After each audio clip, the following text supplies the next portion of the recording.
Night arrives before anyone is ready for it. The last traces of daylight linger among the trees as a pale grey glow caught between branches, fading slowly into the forests of western Belarus. Beneath that fading light, the woods seem endless. Pines rise from damp earth. Birch trunks stand motionless in the cooling air. A narrow path disappears into darkness long before the eye can follow it. Somewhere deeper inside the forest, water moves quietly through a hidden stream. The sound is faint enough to vanish whenever the wind shifts. So, before the forest begins to reveal its secrets, take a moment to settle into the quiet rhythm of the journey ahead. If you find value in these slow explorations of history, consider subscribing, liking, or leaving a comment. These small gestures help preserve and share stories that might otherwise fade into the shadows of memory. You're listening to Echoes of War. At first, there is nothing remarkable about this landscape. It resembles countless forests stretching across Eastern Europe during the years of war. It is a place of insects and moss, of fallen needles and rain-soaked roots.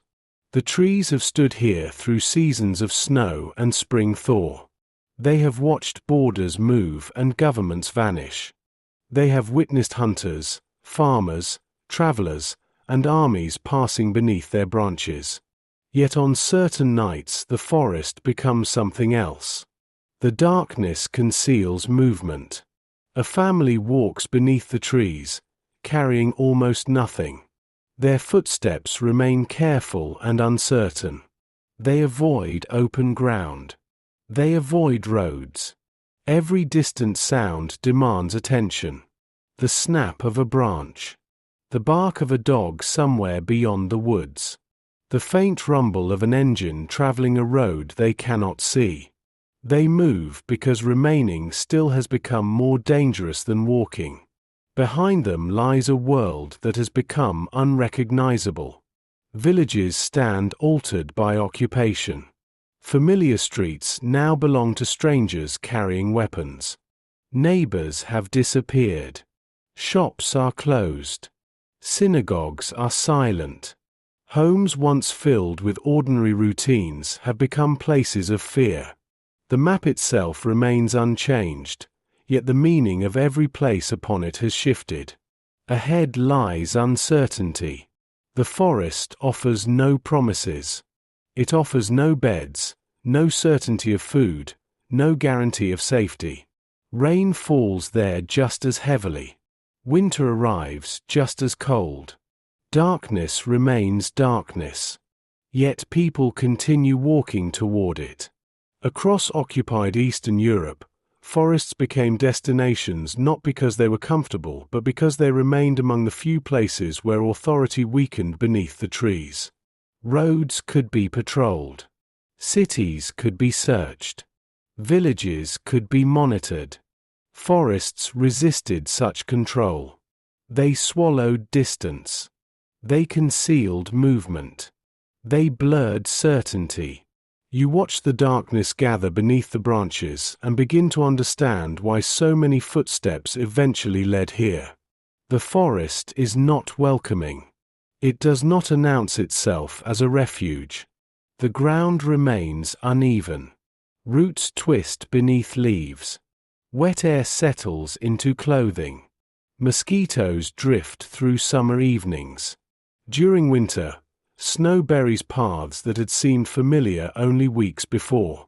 Still, people come. Some arrive alone. Others arrive carrying children. Some arrive after days of wandering. Others arrive after witnessing events they will spend the remainder of their lives attempting to understand. Few know what awaits them. Most assume they are merely surviving another night. The trees reveal nothing. Far overhead, branches sway gently against a darkening sky. Clouds drift across the moon. Somewhere in the distance an owl calls once before silence settles again across the forest floor.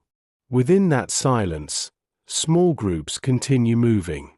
Their numbers remain scattered.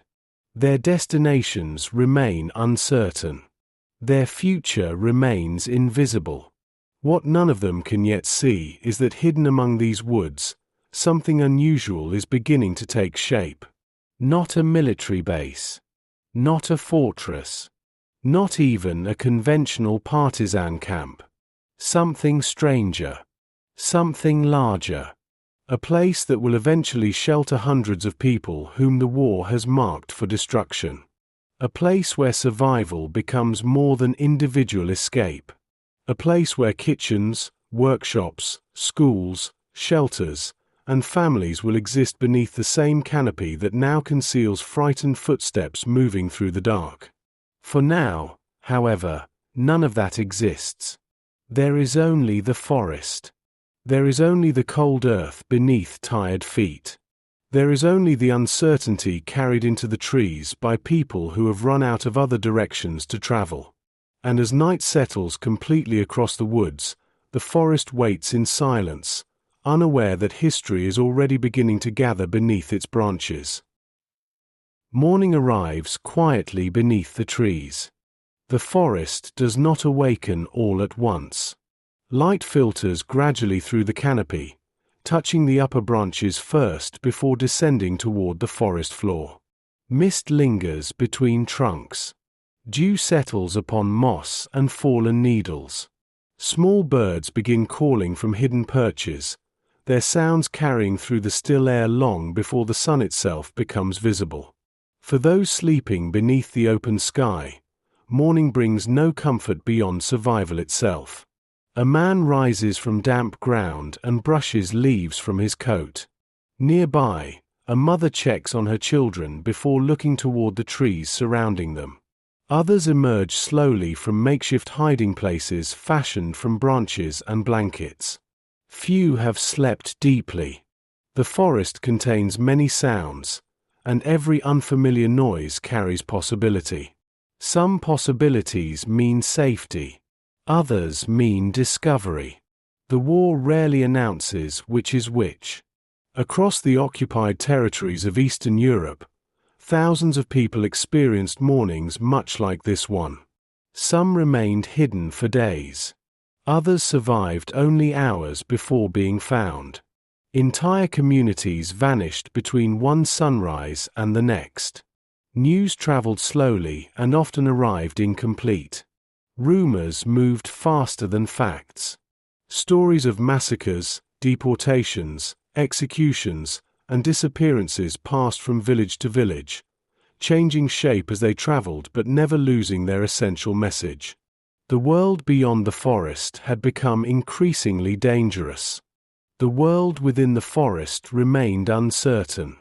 Yet uncertainty itself could become valuable. The trees created distance between people and the machinery of occupation. Distance could mean time. Time could mean opportunity. Opportunity could mean survival. These calculations were rarely discussed in such formal terms. They existed instead as instincts. Decisions made in darkness. Choices made while listening to distant engines. Judgments formed from fragments of information gathered through whispers and observation. Stay. Move. Hide. Wait. Trust this path. Avoid that road. The war often reduced life to such decisions. You watch the forest through the slow progression of seasons and begin to notice how differently time behaves beneath the trees.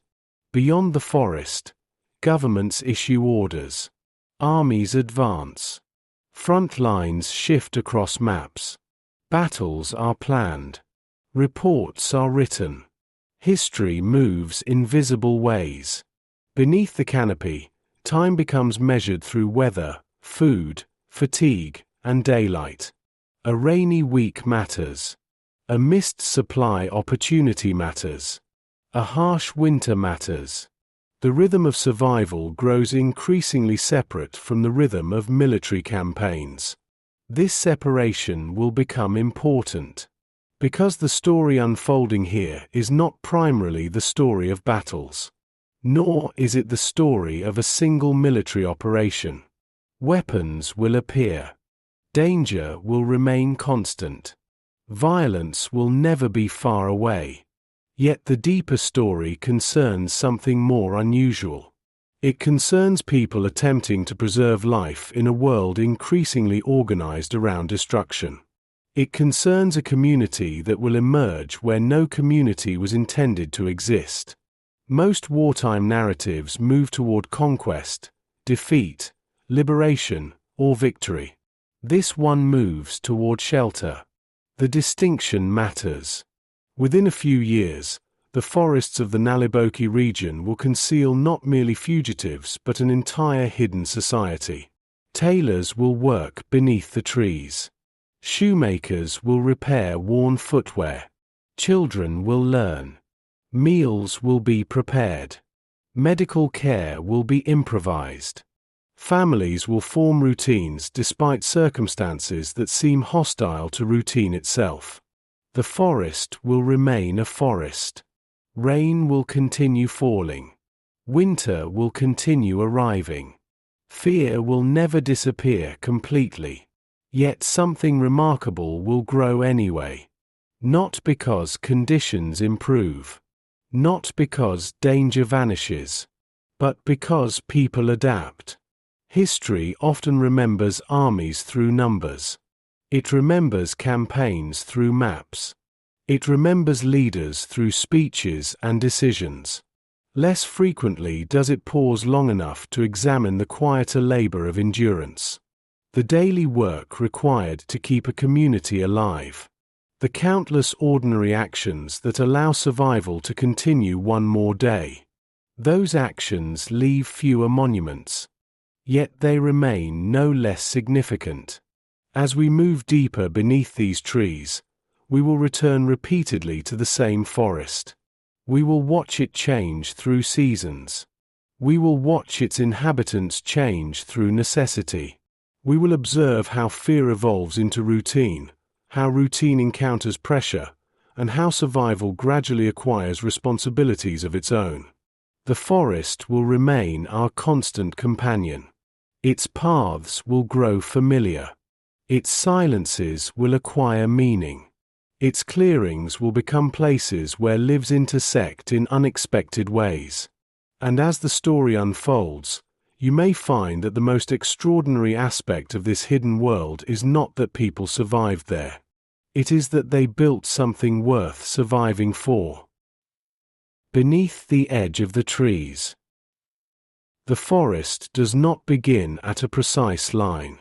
From a distance, it appears to emerge gradually from the countryside, spreading outward through scattered groves and clusters of trees before thickening into something more substantial. Fields give way to brush. Brush gives way to stands of pine and birch. Small paths disappear among shadows. Open horizons narrow until the view becomes defined by trunks, branches, and patches of sky glimpsed through leaves overhead. In the summer of 1941, countless people across the western territories of the Soviet Union looked toward forests like these with changing eyes. For generations, forests had been practical places.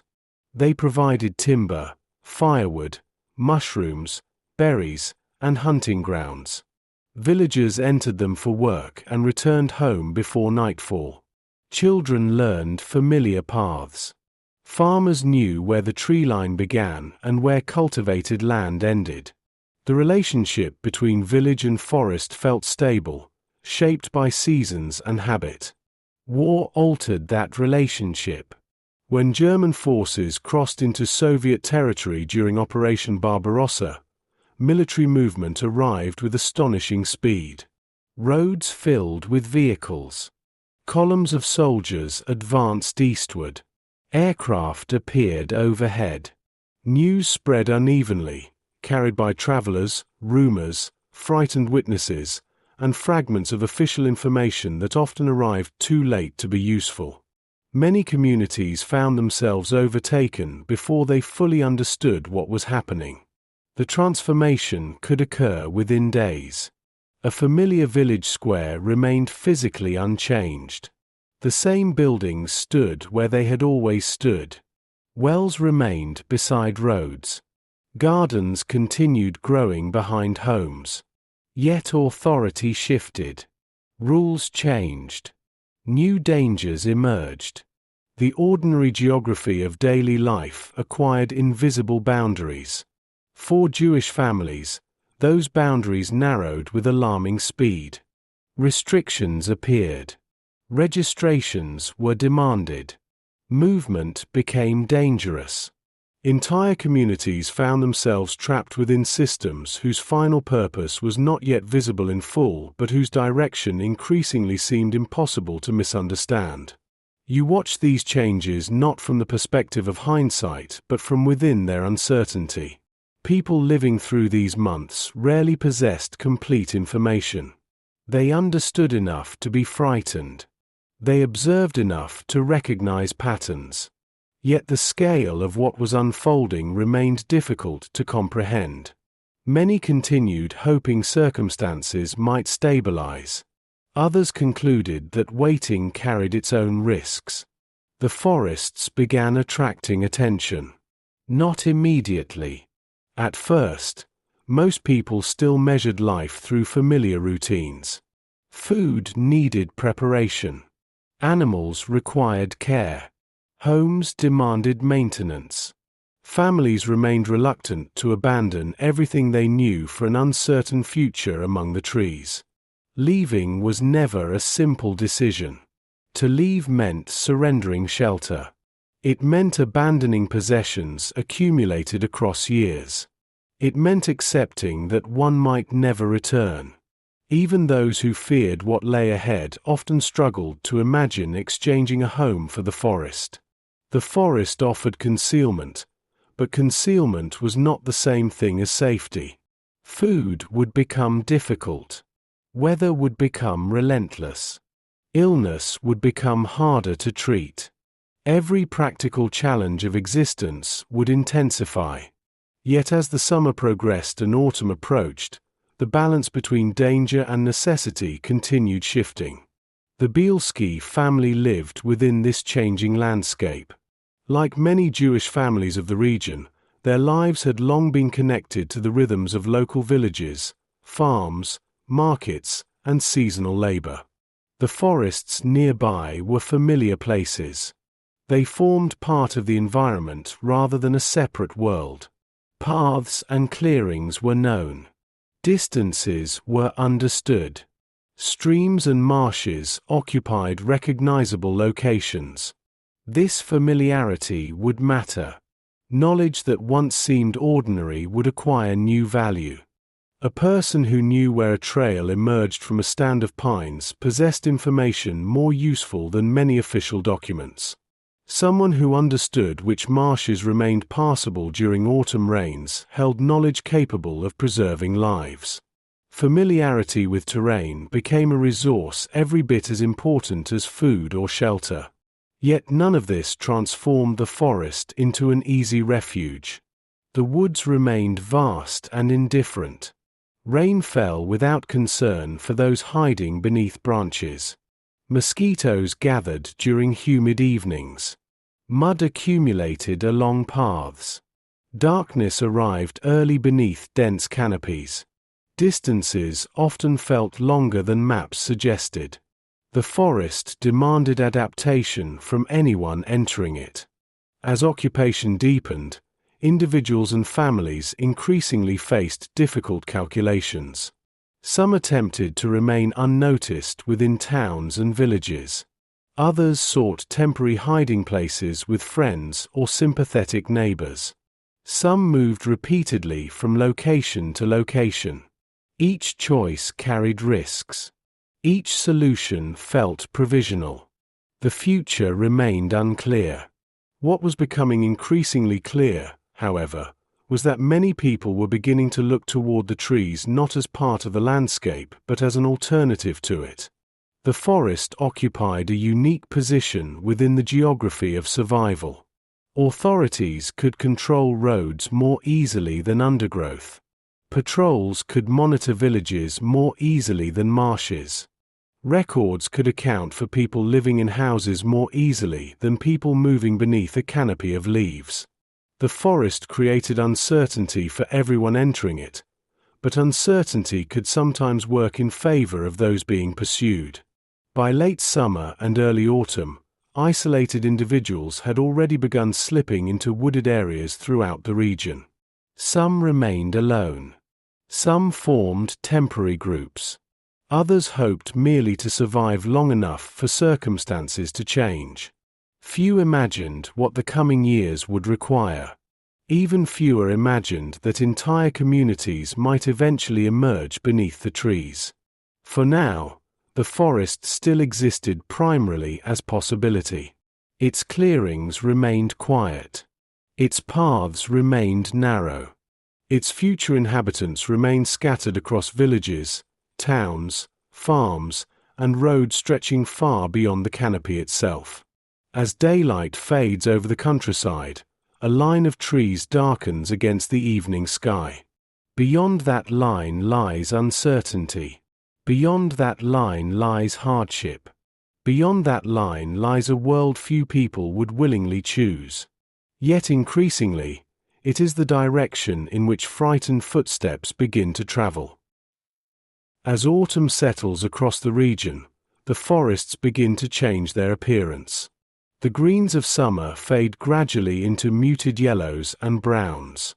Leaves loosen from branches and drift across paths already softened by rain. Mornings arrive colder. Mist lingers longer above streams and marshes. The air itself feels heavier, carrying the scent of damp earth and decaying foliage. What had seemed expansive during the bright months of summer now appears more enclosed, more secretive, as though the landscape is drawing inward upon itself. For those approaching the forest, the season introduces new complications. Travel becomes slower. Footprints remain visible in soft ground. Clothing grows damp and remains damp. Fires provide warmth but create smoke. Every practical decision requires balancing comfort against concealment. Even rest becomes complicated.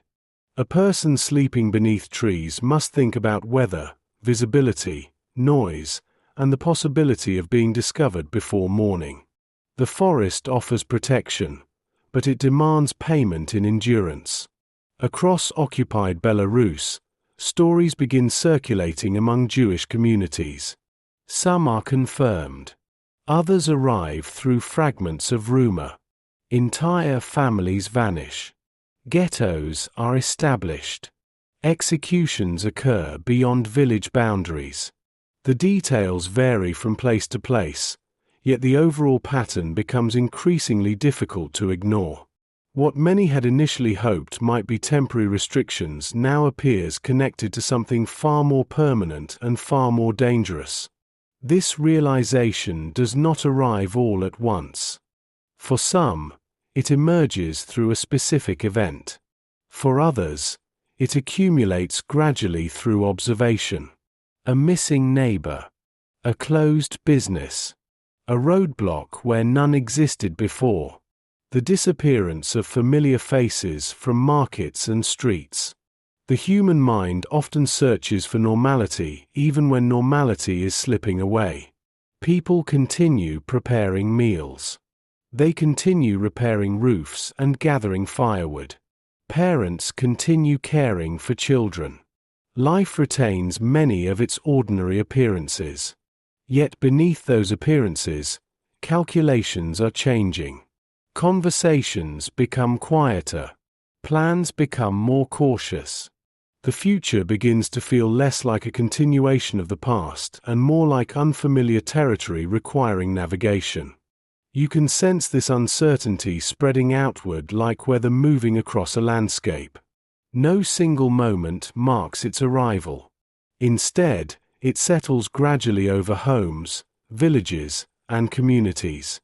The Bielski brothers experience these changes alongside countless others. Their knowledge of the local forests gives them advantages, but knowledge alone cannot eliminate danger. Familiar trails remain useful only if one can reach them. Woodland skills matter only after the decision to leave has been made. And leaving remains extraordinarily difficult. Every departure contains a final glance. A final look at a doorway. A final look at a table where family meals were once shared. A final look at fields worked through previous seasons. Many people who enter the forest do not know whether they will ever see these places again. Some assume their absence will last weeks. Others hope it will last months. Few can imagine years. The emotional weight of departure becomes one of the hidden realities of forest survival. Histories often emphasize movement itself, the escape, the journey, the arrival, but less attention is given to what is left behind. Homes are not merely structures. Villages are not merely locations. They contain memories accumulated through ordinary life. The decision to abandon them creates a wound that remains present even when immediate survival demands attention elsewhere. Yet survival increasingly overrides hesitation. Water must be located and carried. Shelter must be improvised from materials available nearby. Knowledge spreads through observation. Someone discovers a useful route through marshland. Another identifies a safer place to gather water. Someone else knows how to construct a shelter that sheds rain more effectively. The forest becomes a classroom without walls. Lessons arrive through experience. Mistakes can carry severe consequences. Successes are remembered and repeated. Gradually, isolated survival begins evolving toward something more collective. Not yet a community. Not yet an organized sanctuary. But the earliest foundations are beginning to appear. The change remains subtle. A shared meal instead of separate meals. A watch kept through the night for several people rather than one. Information exchanged rather than guarded. Responsibilities divided according to ability. Such developments rarely attract attention in conventional military histories. They occur quietly. They leave few documents.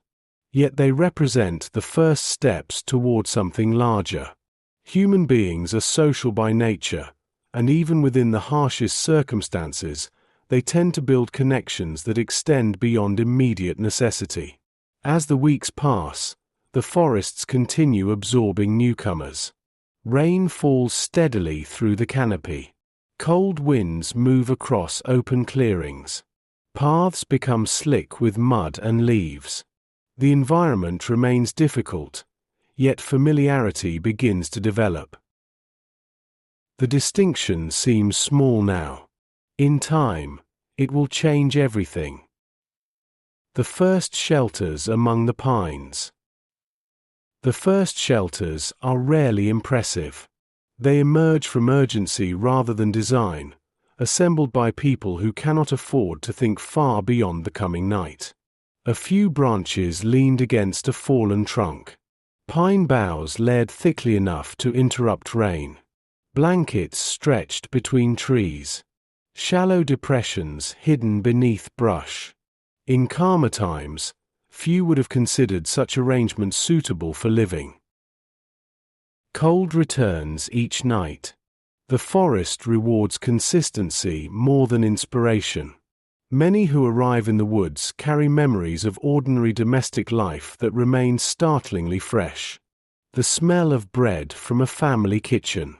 The sound of conversation drifting through an open window.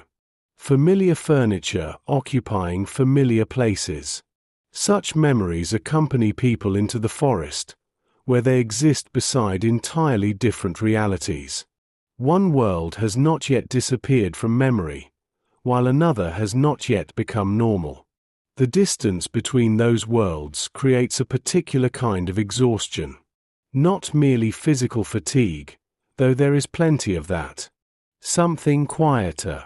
The effort required to accept that yesterday's assumptions no longer apply. You watch a small group preparing an evening meal from whatever ingredients have been obtained during the day. The quantities are modest. The cooking equipment is improvised. Yet the activity itself carries significance beyond nutrition. A meal establishes rhythm. It marks time. It creates a temporary sense of order within circumstances that otherwise resist order. Around such fires, information circulates.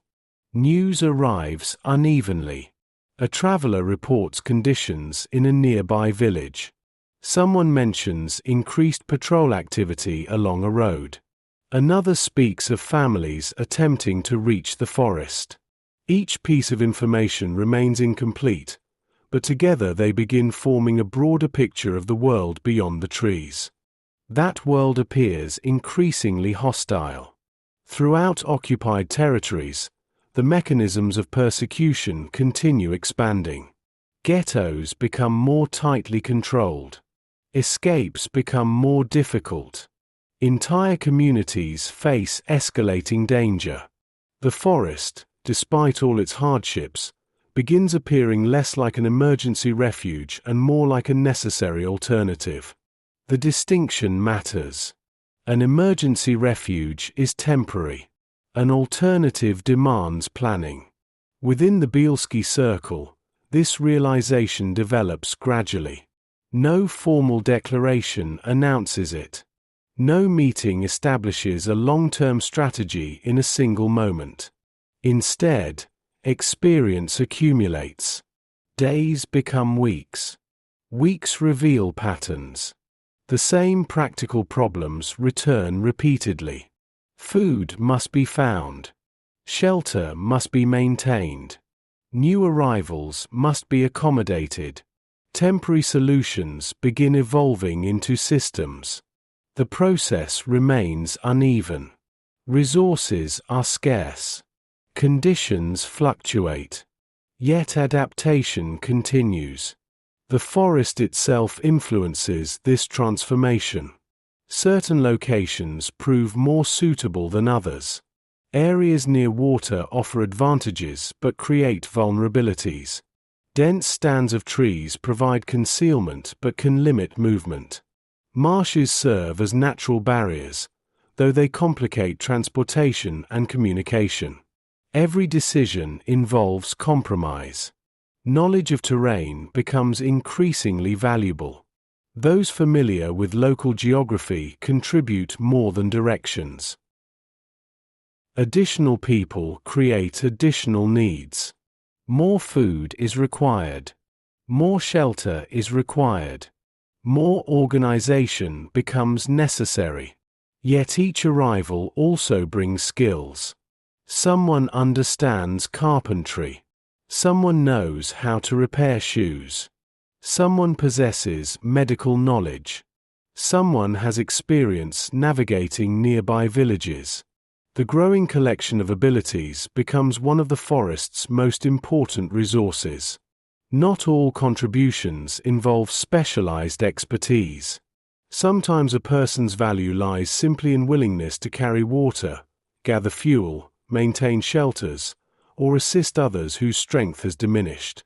Survival depends upon countless ordinary tasks performed consistently. Grand gestures matter less frequently than steady effort.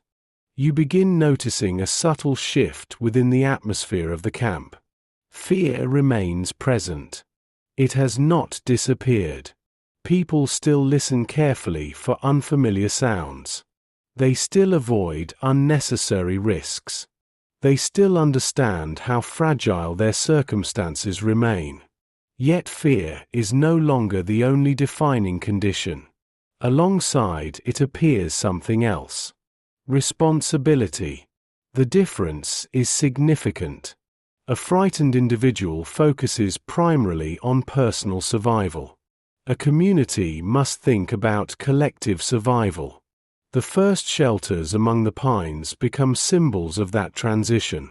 Their construction represents more than protection from weather. Each shelter implies an expectation that someone will still be here tomorrow. Perhaps next week. perhaps longer. Such expectations remain cautious. No one mistakes the forest for safety. No one imagines hardship has ended. But the act of building introduces a new relationship with time. People no longer think only about escaping danger. Increasingly, they think about enduring it. As evening settles across the woods, smoke rises briefly through the branches before dissolving into the cooling air. Rain threatens but does not arrive. Somewhere beyond the forest, occupied villages prepare for another night under foreign authority. Here beneath the pines, small shelters stand quietly among the trees. Fragile, temporary, yet increasingly connected to one another. The forest is beginning to contain more than fugitives. It is beginning to contain the earliest outlines of a society. The forest changes character after sunset. During daylight, distances can be measured. Paths can be followed. Landmarks remain visible through gaps in the trees. Even uncertainty possesses a certain structure when the landscape can be seen. At night, much of that structure disappears. The forest becomes a world of sounds, textures, and memory. Familiar routes feel longer. Ordinary tasks require greater caution. Every movement draws attention because movement itself becomes harder to interpret. For those living beneath the canopy, darkness brings a different rhythm. Activity does not cease, but it changes. Fires must be managed carefully. Light provides comfort and warmth, yet light can also reveal position. Voices remain subdued. People learn to distinguish between ordinary forest sounds and noises that demand concern. A falling branch sounds different from a footstep. Wind moving through leaves differs from movement through undergrowth. Such distinctions become part of daily knowledge, acquired through repetition rather than instruction. The first months in the forest are filled with lessons like these. Most are practical. Some are painful. Many are unforgettable. A shelter that seemed adequate during mild weather proves insufficient during prolonged rain. A route believed secure turns out to be more exposed than expected. Food sources disappear sooner than anticipated. Mistakes often reveal themselves through discomfort long before they become dangerous. Wet clothing, poor sleep, inadequate shelter, and exhaustion serve as constant teachers. Gradually, the community becomes more capable. Not stronger in a dramatic sense. Simply more familiar with the demands of its environment. The distinction matters. Popular memory often imagines survival as an act of toughness alone, yet forests reward adaptation more reliably than determination. The people gathering beneath these trees are not becoming immune to hardship. They are learning how hardship behaves. They are learning when rain tends to arrive, where water collects after storms, which routes remain passable during changing conditions, and how much effort certain tasks actually require. Knowledge accumulates quietly. The camp benefits from every lesson remembered. The Bielski group is still relatively small at this stage, but growth continues. New arrivals alter daily life in subtle ways. A camp of 20 people functions differently than a camp of 50. A camp of 50 functions differently than a camp of 100. Every increase in population changes the scale of logistical challenges. More food must be secured. More sleeping space must be created. More attention must be given to sanitation, security, and organization. The forest does not provide these necessities automatically. They must be built. You observe people gathering branches not because they enjoy the work but because shelter deteriorates if neglected. Roofs sag. Walls weaken. Rain finds new openings. Constant maintenance becomes part of existence. The forest supplies materials, but it also demands effort. In many ways, the camp begins resembling a village stripped down to essentials. There are no permanent streets, no official buildings, no certainty about tomorrow. Yet familiar patterns emerge. People wake, people work, people eat, people repair, people rest. The cycle repeats. Routine becomes a form of stability. This development carries psychological importance. Human beings often endure difficult conditions more successfully when those conditions possess structure. Predictable tasks reduce uncertainty.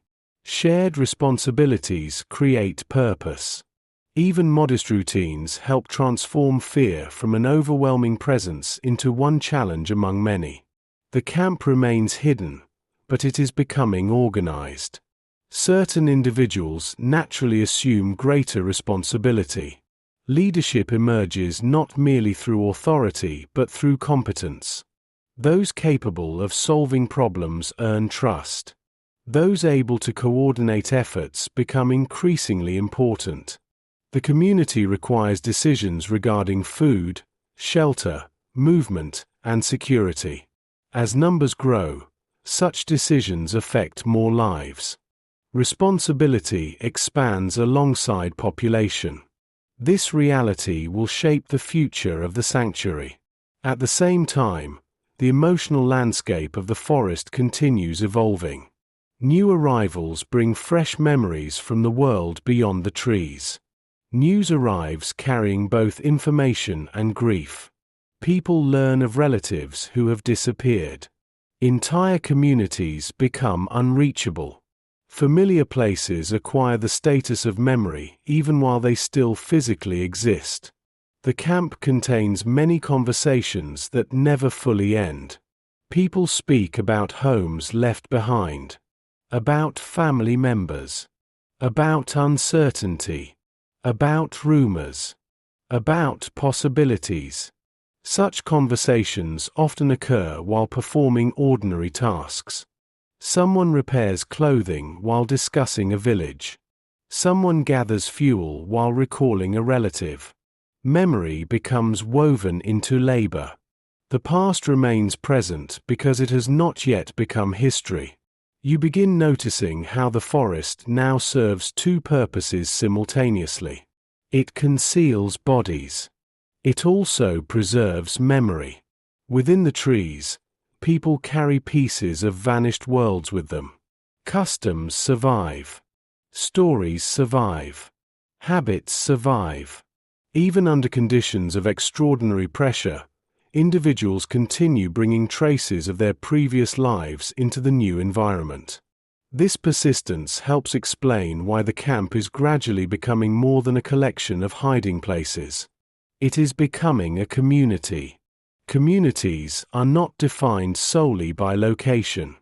They are defined by relationships, by obligations, by shared understanding, by the willingness to think beyond oneself. The process remains incomplete. Danger remains constant. Winter approaches. Resources remain limited. Nothing about the future is guaranteed. Yet the transformation continues nonetheless. As another evening settles across the forest, the shelters beneath the pines appear slightly more substantial than they did weeks earlier. Paths between them are becoming familiar. Responsibilities are becoming clearer. New arrivals are increasingly greeted not by isolated individuals but by an organized group capable of offering guidance.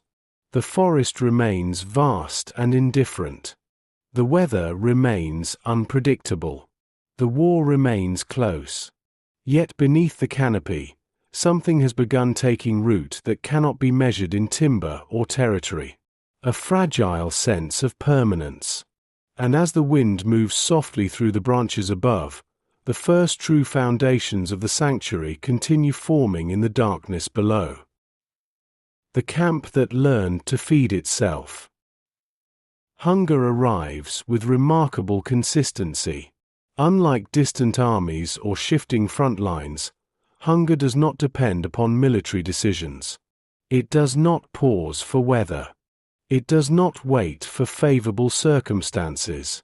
It returns each morning with quiet persistence, asking the same question it asked the day before. What will be eaten today? For a small group hiding in the forest, the question is difficult. For a growing community, it becomes one of the central facts of existence. As autumn advances toward winter, the people living beneath the trees begin confronting this reality more directly. Shelters have been constructed. Routes have been explored. Basic routines have emerged. Yet none of these achievements eliminate the need for food. A camp can survive poor weather for a time. It cannot survive prolonged hunger. The challenge extends beyond simple scarcity. Food must be found without attracting attention. It must be transported without revealing movement. It must be distributed fairly enough to maintain trust. Every meal represents not merely nutrition but a chain of decisions, risks, and labor extending far beyond the moment of eating. You watch the camp at first light. Mist hangs low among the trees. The ground remains damp from recent rain.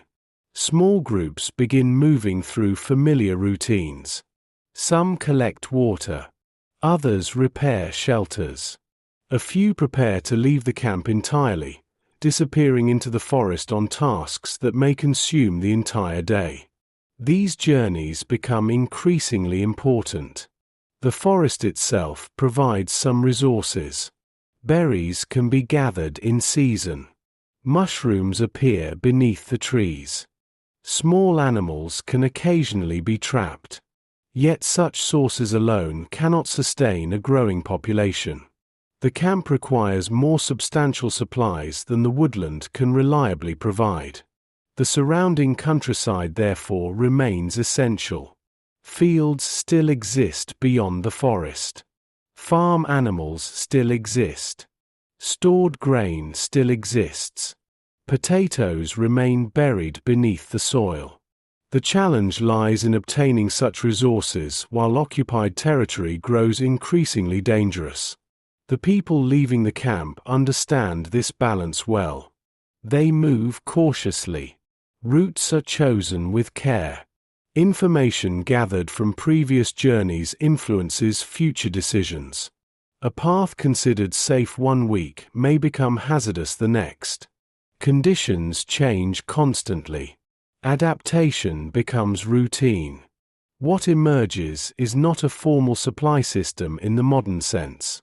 It is something more organic. A network of knowledge. A collection of relationships. A growing understanding of where assistance might be found and where danger is most likely to appear. Some local farmers prove willing to help. Others do not. Some fear punishment. Others simply struggle to feed their own families. Every encounter contains uncertainty. Trust becomes one of the most valuable commodities in the region, yet also one of the most fragile. The camp learns quickly that food acquisition is not merely a logistical challenge. It is a social one. Every successful exchange depends upon human relationships. Every failed interaction carries consequences. The complexity increases as the population grows. New arrivals continue appearing. Families continue reaching the forest. The sanctuary remains small compared to the world beyond the trees, yet it is becoming large enough that improvisation alone no longer seems sufficient. A growing community requires systems. The process unfolds gradually. Individuals become associated with particular responsibilities. Some demonstrate skill in acquiring supplies. Others excel at organizing storage. Certain people become familiar with nearby settlements and the personalities of those who live there. For many arrivals, this experience carries profound significance. Isolation is one of the most powerful forces in wartime. Fear often separates people from familiar networks of support. The camp cannot erase loss, but it can offer connection. A shared meal, however simple, reminds individuals that survival is no longer entirely solitary. The sanctuary continues growing. Not rapidly, not smoothly, but steadily.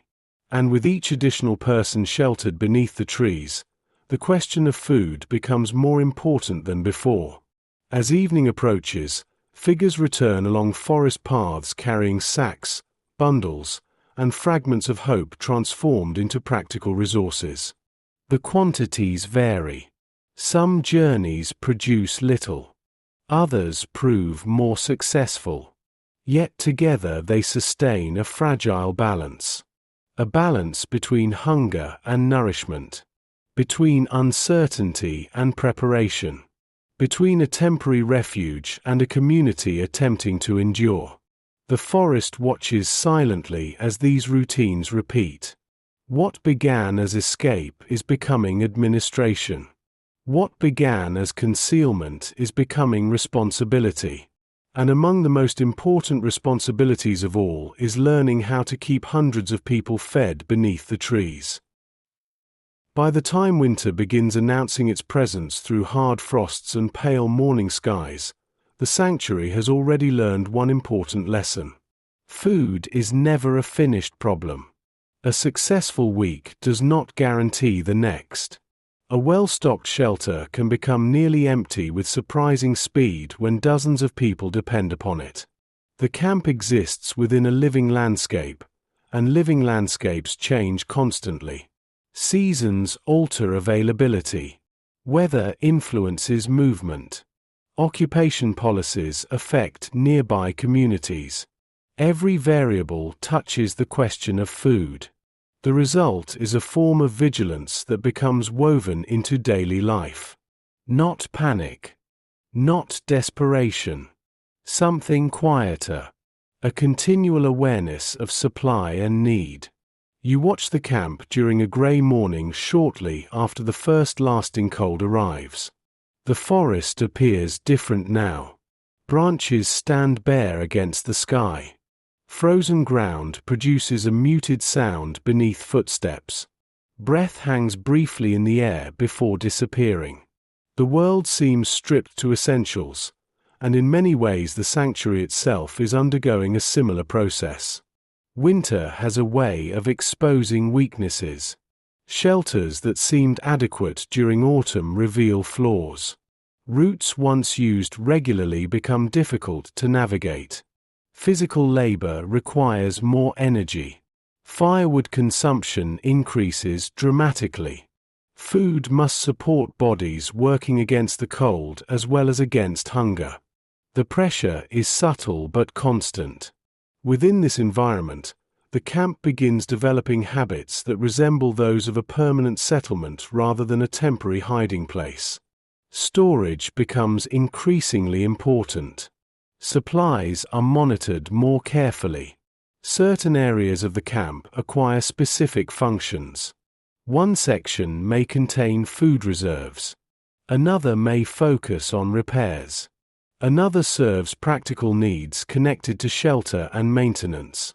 No architect designed this arrangement. It emerges naturally through repeated use. Human communities often organize themselves this way. Activities cluster where they are most effective. Familiar paths develop between locations. People learn where particular tasks are performed. Gradually, order appears without formal planning. The sanctuary is becoming more structured than its inhabitants might initially realize. This development affects daily experience. A newly arrived refugee entering the camp now encounters something different than the scattered shelters of earlier months. There are recognizable routines. There are individuals responsible for particular tasks. There is a sense that life, though difficult, possesses continuity. Continuity matters. In times of extreme disruption, continuity can feel almost luxurious. The ability to expect that food preparation will occur tomorrow. The ability to expect that someone will gather water. The ability to expect that shelters will still stand after a storm. Such expectations create stability, even when stability remains fragile. You can see this transformation most clearly in the camp's relationship with time. Earlier, survival was measured day by day. Each sunset brought uncertainty.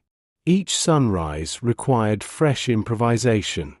Now the sanctuary increasingly thinks in longer intervals. Preparations are made with future weeks in mind. Supplies are conserved.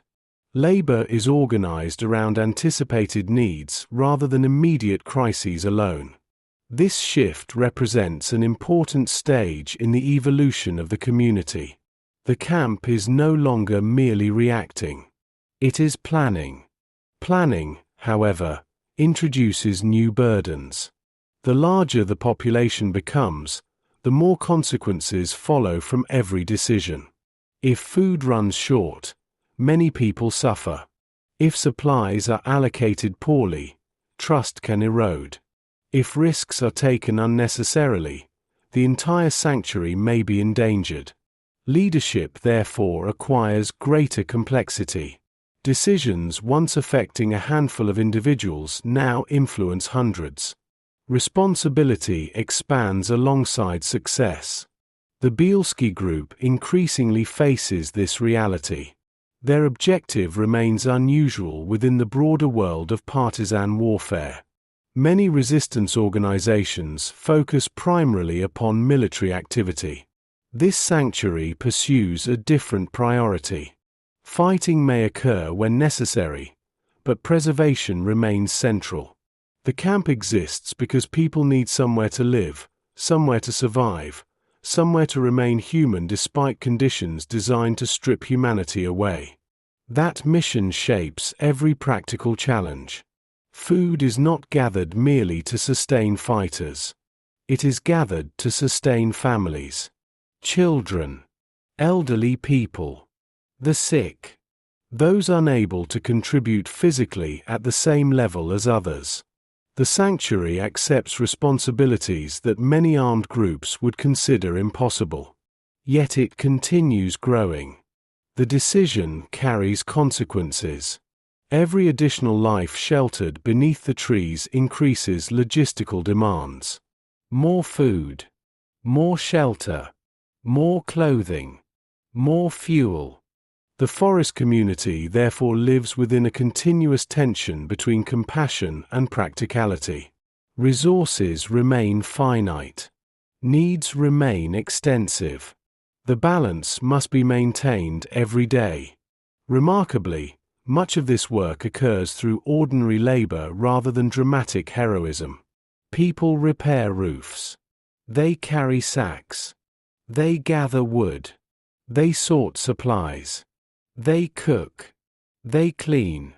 They maintain the countless small functions required by communal life. History often remembers extraordinary moments while overlooking the routines that made those moments possible. Yet the sanctuary survives because of routine as much as courage.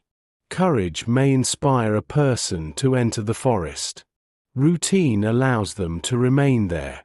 As winter settles more firmly across the landscape, snow eventually begins appearing among the trees. At first it arrives lightly, dusting branches and covering exposed ground. Later storms follow. Familiar paths become harder to recognize. Distances seem greater. Sound behaves differently beneath snow-covered forests, traveling across open spaces before being absorbed by the woods. The sanctuary adapts. It must. Adaptation has become its defining characteristic. What began as scattered individuals fleeing danger has evolved into a functioning community capable of feeding itself under extraordinary conditions. The achievement remains incomplete and constantly threatened, yet it is real. The camp possesses momentum now. It possesses memory. It possesses systems developed through experience. The forest still conceals uncertainty. The war still surrounds the sanctuary. Nothing about survival is guaranteed. Yet as snow settles softly upon roofs hidden beneath the pines, the community demonstrates something increasingly difficult to ignore. It is no longer merely surviving the forest. It is learning how to live within it. Paths through the marshes. Winter alters the geography of the forest without moving a single tree. Streams narrow beneath ice. Familiar ground hardens. Marshes that once swallowed boots and wagon wheels become quieter, their surfaces concealed beneath frost and snow. Distances appear different. Sounds travel farther through cold air. A person standing among the pines can hear movements that would have vanished during summer beneath insects, wind, and leaves. The sanctuary notices these changes immediately. Every season creates opportunities. Every season creates risks. Winter simply rearranges them. For those living within the Naliboki forest, the surrounding marshlands have become increasingly important. During warmer months they served as barriers. Waterlogged terrain discouraged movement. Patrols preferred roads. Heavy equipment struggled in soft ground. The marshes protected the hidden community simply by existing. Now winter begins changing the equation.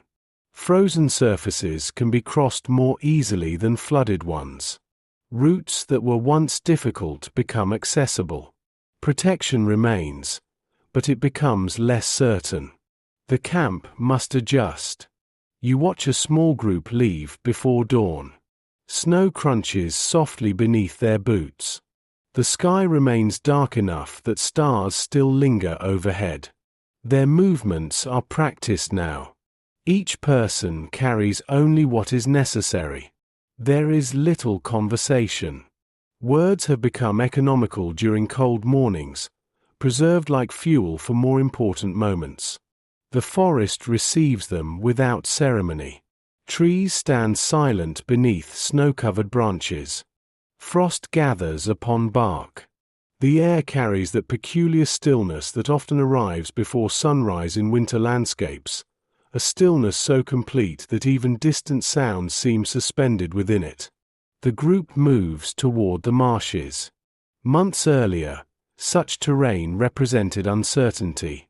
Now it represents possibility.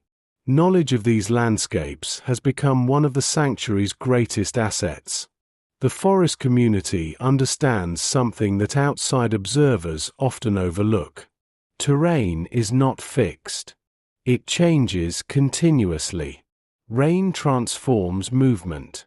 Snow transforms movement. Frost transforms movement. A route considered impossible in July may become practical in January. Survival depends upon recognizing these transformations before others do. The sanctuary's growing familiarity with the landscape therefore creates advantages that cannot be measured simply through numbers. People who spend months living within a forest begin noticing details invisible to newcomers. They learn how weather interacts with specific locations. They learn which areas remain sheltered from wind. They learn where ice forms first and where it remains unreliable longest. Such knowledge accumulates slowly. It is earned through repetition, through observation, through mistakes remembered and shared. The marshes become classrooms in this regard. To an unfamiliar traveler, they may appear empty. Vast stretches of reeds, water, mud, and ice. Difficult terrain best avoided whenever possible. Yet those who spend enough time among them begin recognizing patterns. Hidden paths emerge. Landmarks reveal themselves. Certain routes become dependable. Others remain dangerous regardless of season. The sanctuary increasingly depends upon this understanding. Its population continues growing. With growth comes movement. People travel between forest sectors. Supplies must be transported. Information must circulate. Contact with other groups occasionally becomes necessary. The hidden community remains rooted in place, yet it cannot remain entirely isolated. Survival requires connection to the wider landscape. Connection requires roots. Roots require knowledge. The relationship appears simple but becomes increasingly significant as time passes. You notice how often conversations within the camp now include references to geography. A particular stream. A specific stand of trees. A crossing point near a marsh. Locations become part of communal language. People orient themselves through terrain in the same way city residents orient themselves through streets. The forest is becoming home. Not comfortable. Not safe. But familiar. This familiarity creates another subtle transformation within the sanctuary's internal life. Earlier months were dominated by immediate concerns: shelter, food, concealment. Those concerns remain, yet people increasingly possess enough experience to think beyond the next day. They begin discussing movement more strategically. Which routes are safest? Which should be avoided? How might changing conditions affect future plans? Such questions reveal a growing confidence.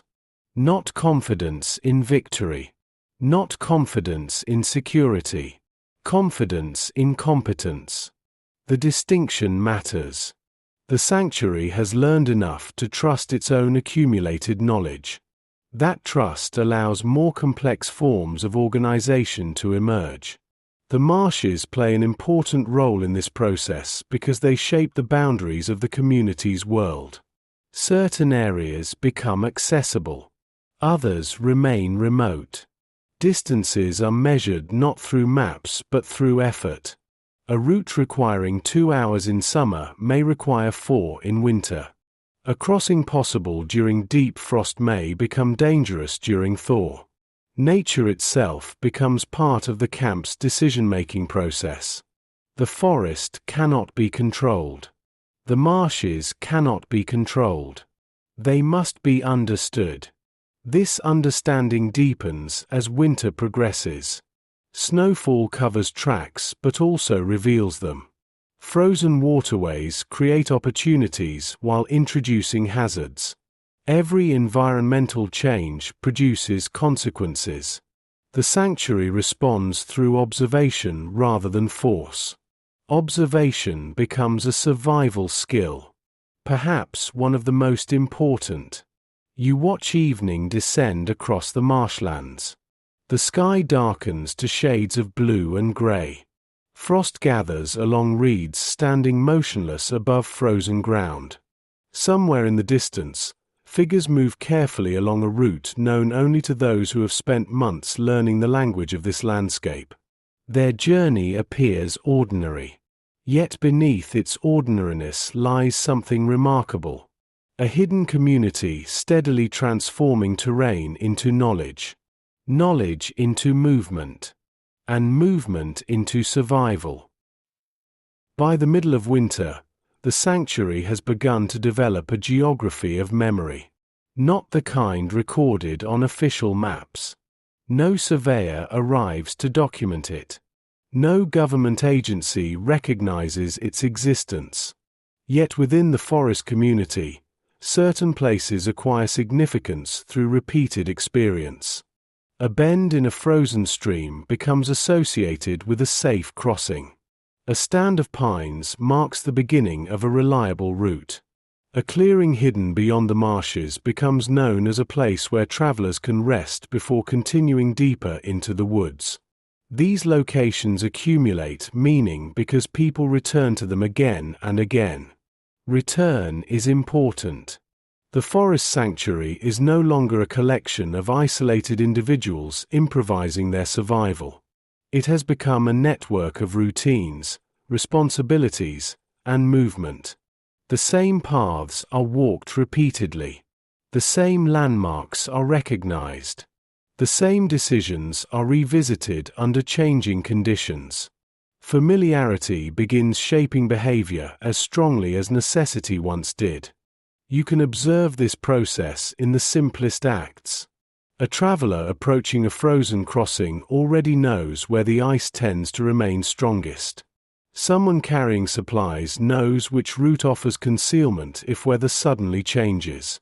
A guide leading newcomers through the forest rarely needs to think consciously about every turn. Knowledge has moved from instruction into habit. The transition appears subtle, but it reflects a deeper transformation occurring throughout the sanctuary. Communities survive partly through memory. Not individual memory alone. Collective memory. The ability to retain useful knowledge and distribute it among many people. A lesson learned by one person becomes valuable only when others can benefit from it. The forest camp increasingly demonstrates this principle.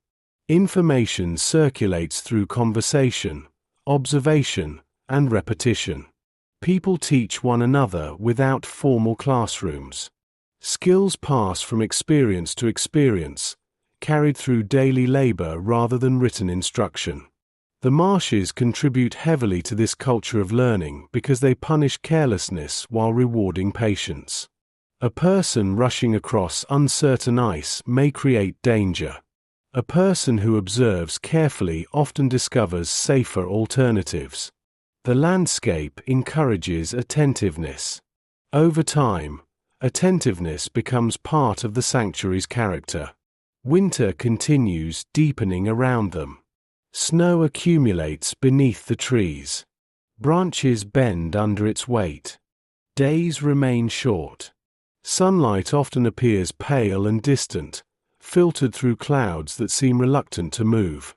The forest grows quieter during these months. Birdsong becomes less common.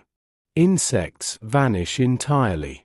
Even the wind sometimes appears muted by snow-covered terrain. The silence can feel immense. Yet beneath that silence, activity continues. People travel. Supplies move. Information spreads. Life persists. The sanctuary remains hidden, but it is far from inactive. Indeed, one of the most striking aspects of the community is how much labor occurs beyond immediate visibility. Observers arriving briefly might notice only shelters and fires. They might see people preparing meals or maintaining roofs. What they would not immediately perceive is the network of movement sustaining everything else. The paths through the marshes. The routes between forest sectors. The quiet journeys that connect individuals to one another. Without these connections, the sanctuary would fragment. With them, it becomes stronger. Not invulnerable. Simply more resilient. Resilience emerges repeatedly throughout the camp's evolution. Every challenge introduces pressure. Every pressure produces adaptation. Shelter led to organization. Food led to stewardship. Geography now leads to coordination. The community continues developing because circumstances demand development. The process remains practical rather than ideological. People adapt because adaptation works. The forest rewards what functions. It has little interest in intentions alone. You begin noticing another change as winter progresses. Earlier months were dominated by uncertainty regarding whether the sanctuary could survive at all. That question has not disappeared entirely, but it no longer defines every moment. Increasingly, attention shifts toward how the community will continue functioning. The difference may appear small, yet it reflects a profound shift in mindset. The camp now assumes tomorrow exists. Not confidently, not recklessly, but consistently. That assumption influences behavior. It encourages maintenance. It encourages planning. It encourages investment in relationships and routines. Human beings rarely build for the future unless they believe some version of the future is possible. The sanctuary has reached that stage. Its inhabitants still face extraordinary danger. The war still surrounds them. The forests still conceal as much uncertainty as protection. Yet people continue strengthening roots, sharing knowledge, and preparing for conditions not yet arrived. Such efforts reveal hope in its most practical form. Not optimism. Preparation. As another evening settles over the marshlands, twilight spreads slowly across snow-covered reeds and frozen waterways. The routes traced by months of experience disappear beneath gathering darkness, yet they remain present in memory. Tomorrow they will be walked again. The next day as well. Each journey will reinforce the knowledge already accumulated. The marshes have become more than terrain. They have become infrastructure, an invisible framework supporting a hidden society beneath the trees. And while the forest itself remains silent, the paths threading through its frozen edges continue carrying the sanctuary toward a future it cannot yet fully imagine. The Forest Workshop. A community can survive for a time on stored supplies and improvisation. Eventually, however, things begin to break. Boots wear thin. Coats tear. Cooking pots crack. Harnesses fray. Tools become damaged through constant use. The forest does not exempt anyone from these realities. If anything, it accelerates them. Moisture weakens materials. Cold stiffens leather. Repeated labor wears down equipment that might otherwise have lasted much longer. A hidden community may escape the immediate dangers of occupation, yet it remains subject to the ordinary erosion of daily life. By the second winter, this truth has become impossible to ignore. The sanctuary has grown far beyond its earliest shelters beneath the pines. Hundreds of people now depend upon the hidden world developing beneath the forest canopy. The population includes the young and the elderly, skilled laborers and farmers, parents and children, those capable of long journeys and those barely capable of leaving their shelters. Each person brings needs. Each need creates work. You watch the camp during a cold morning when pale sunlight struggles through low clouds. Snow remains packed along the paths connecting different sections of the settlement. Smoke rises carefully from concealed fires. The forest appears quiet from a distance, almost empty. Yet beneath the trees, activity has already begun. Some people gather wood. Others carry water. Others prepare food. And in several shelters hidden among the forest structures, another form of labor unfolds. Repair. The work rarely attracts attention. It lacks the drama associated with armed resistance or dangerous journeys through occupied territory. No maps are altered by a repaired boot. No military report records the restoration of a coat. Yet the survival of the sanctuary increasingly depends upon exactly these kinds of tasks. A torn boot is not merely an inconvenience during winter. It is a threat. Cold enters. Moisture enters. Movement becomes painful. Infection becomes possible. The smallest failure in equipment can produce consequences far larger than its size would suggest. The community responds in the only way available. It begins creating its own solutions. The process emerges gradually, just as so many other aspects of the sanctuary have emerged. No one arrives carrying plans for a hidden forest workshop. Instead, the camp discovers that certain individuals possess useful skills. A tailor can repair clothing. A cobbler understands footwear. A carpenter knows how to shape wood into practical tools. A blacksmith remembers techniques learned long before the war. Knowledge that once supported ordinary livelihoods acquires entirely new significance. You can sense the quiet satisfaction this creates. For many refugees, war has stripped away familiar identities. Shopkeepers become fugitives. Farmers become forest dwellers. Parents become protectors operating under extraordinary circumstances. Yet practical skills survive these transformations. A person who knew how to repair boots before entering the forest still possesses that knowledge. The sanctuary benefits enormously from such continuity. Gradually, workspaces begin appearing. Not formal buildings. Not factories. Simply areas where particular forms of labor become concentrated. A shelter used primarily for clothing repairs. A corner dedicated to woodworking. Another focused on maintaining tools. These locations remain modest, yet they represent something important. They indicate that the community is no longer thinking solely about acquiring resources. It is learning how to preserve them. Preservation becomes a defining characteristic of life in the sanctuary. Food is preserved.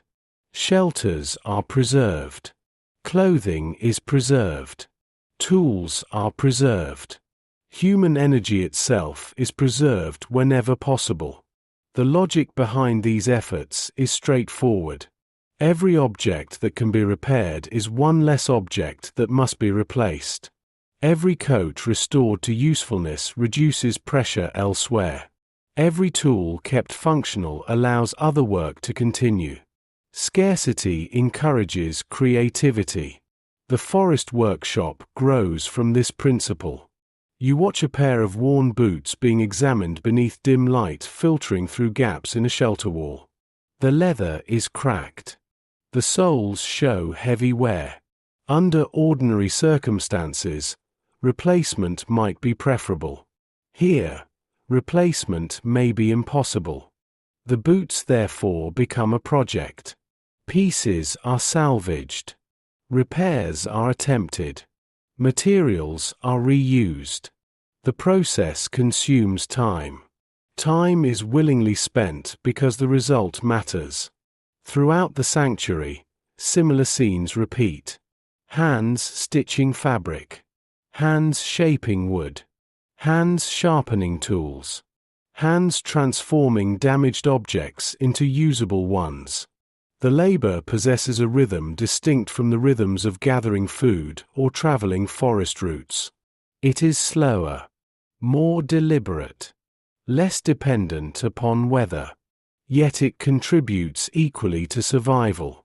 The workshop environment also introduces something increasingly valuable to the community. Purpose. Not everyone can travel long distances. Not everyone can participate in physically demanding tasks. Age, illness, injury, and exhaustion create limitations.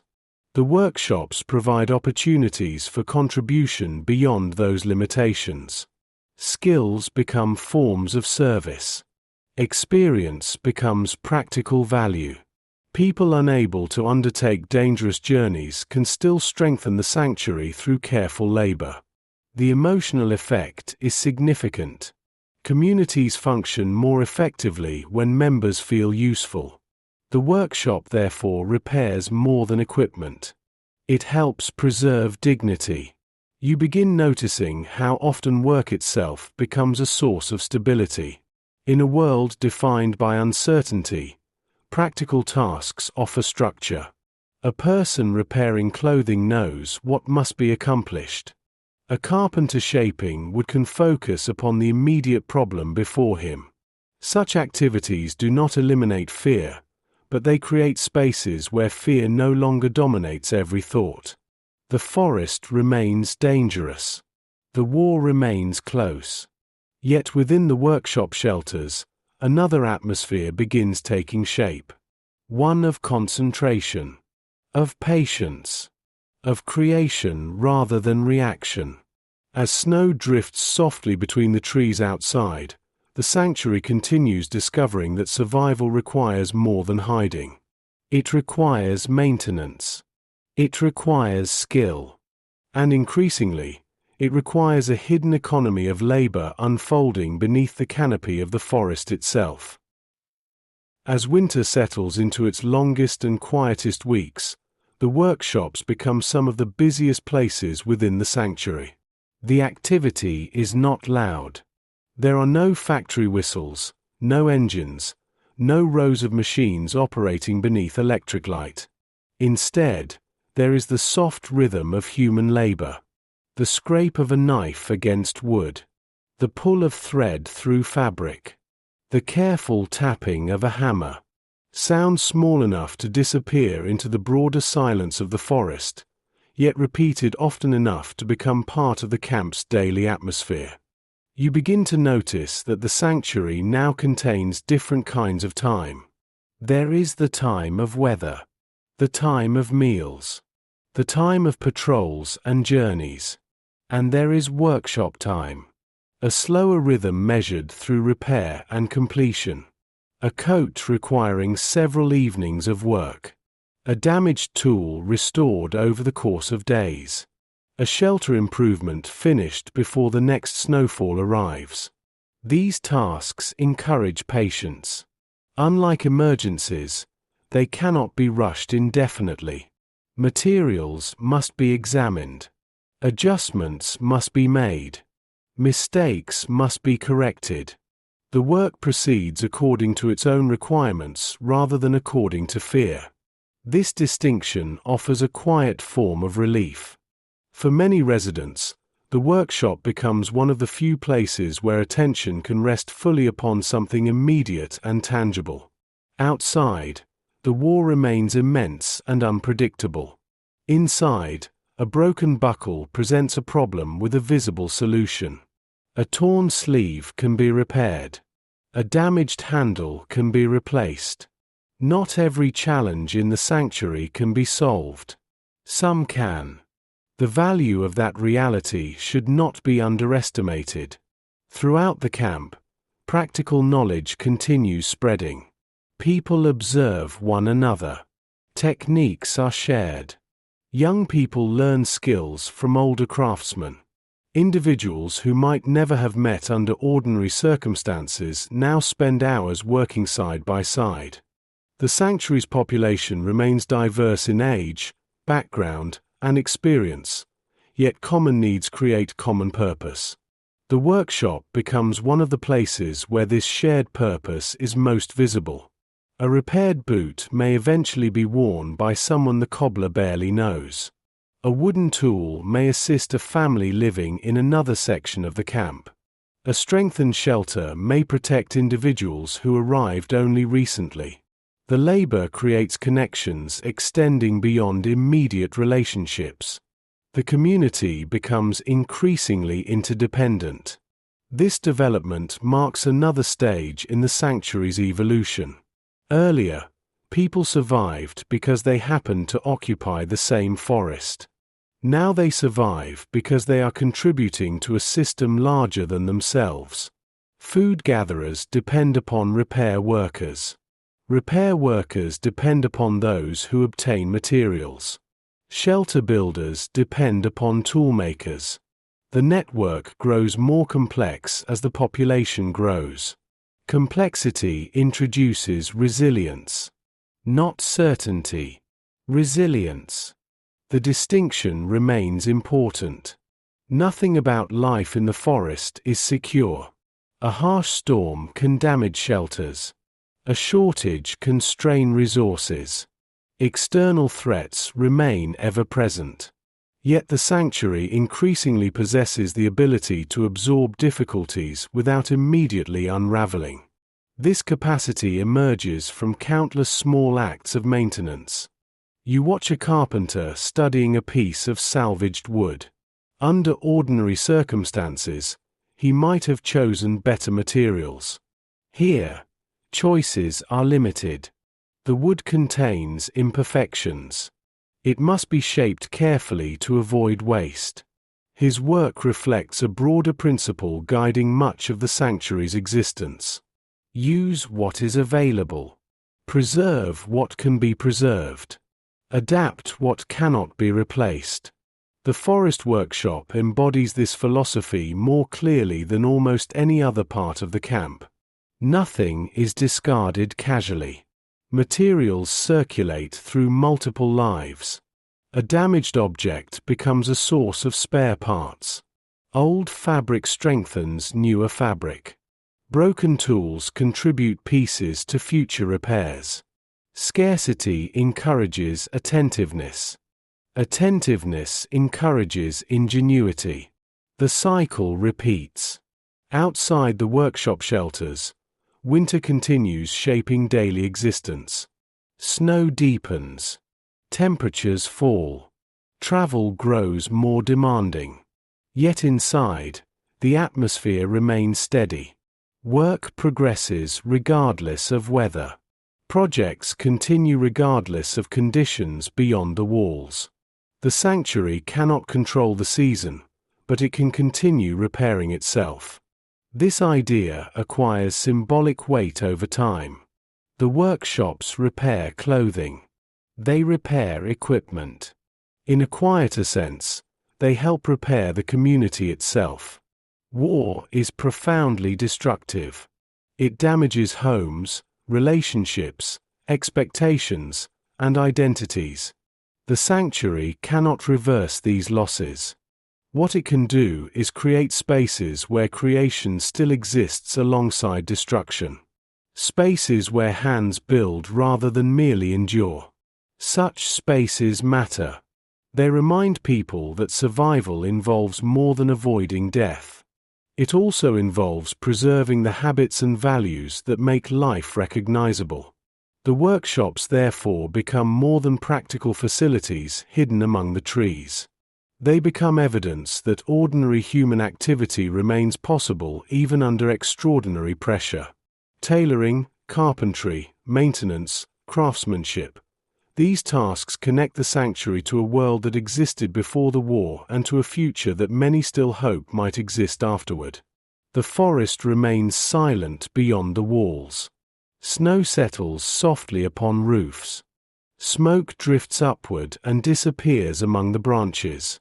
And inside the hidden workshops, steady hands continue their work, stitching, shaping, repairing, and preserving the fragile infrastructure of a community determined to endure. The sanctuary is no longer merely learning how to survive. It is learning how to sustain itself. New arrivals beneath the canopy. No one arrives in the forest carrying an ordinary story. By the time a person reaches the sanctuary, something has already been lost. Sometimes it is a home. Sometimes it is a family member. Sometimes it is certainty itself. The journeys differ in distance and detail, yet they often share a common atmosphere. Long periods of caution. Movement conducted in darkness. Decisions made with incomplete information. The persistent awareness that every step may matter more than the last. For those already living within the sanctuary, the appearance of newcomers gradually becomes one of the defining rhythms of life beneath the trees. The arrivals never stop entirely. Even during difficult weather. Even during periods of heightened danger. People continue emerging from the forest. The sight becomes familiar. A figure appearing along a path. Several figures moving cautiously between trees. A family carrying what little remains of their previous lives. The sanctuary has grown large enough now that such arrivals no longer produce surprise. Concern. Certainly. Curiosity. Often. But not surprise. The hidden community exists because people need it. As long as danger continues beyond the forest, others will continue seeking refuge within it. You watch one such arrival during a pale winter afternoon. Snow covers the ground. The sky hangs low above the trees. A small group approaches slowly, accompanied by guides familiar with the surrounding terrain. Their pace reflects exhaustion more than caution. Long journeys leave visible traces. Shoulders sag. Faces appear drawn. Clothing bears evidence of travel through weather and uncertainty. The forest receives them without ceremony. There are no gates. No walls. No official boundary announcing entry into the sanctuary. The transition occurs gradually. Scattered shelters appear. Smoke becomes visible between the trees. Footpaths become more distinct. Signs of organized life emerge where previously there had been only forest. For many arrivals, the first impression is not safety. It is disbelief. The sanctuary often exceeds expectations. Most newcomers expect hiding places. They expect temporary shelters. They expect a handful of fugitives surviving in difficult conditions. Instead, they encounter something far more substantial. A community. Not a perfect one. Not a comfortable one. But undeniably a community. The distinction carries enormous emotional weight. Isolation is one of the defining experiences of persecution. People become separated from familiar networks. Communication weakens. Trust becomes difficult. The world grows smaller and more dangerous. Arriving at a place where hundreds of others are already enduring similar circumstances can therefore feel profoundly disorienting. The forest contains society. The idea seems contradictory. Yet it is true. The sanctuary's population now includes people from many different backgrounds. Farmers, craftsmen, merchants, teachers, laborers, children, elderly individuals, entire families. Some arrived months ago. Others only recently. Their experiences differ, but the forest has drawn them together through shared necessity. Every new arrival alters the character of the community. Not dramatically. Incrementally. A new skill enters the camp. A new story enters the camp. A new memory enters the camp. The sanctuary grows not merely through numbers but through accumulated human experience. This growth creates challenges. Food requirements increase. Shelter requirements increase. Responsibilities expand. Every additional person affects the balance the community works so carefully to maintain. Yet the sanctuary continues accepting newcomers.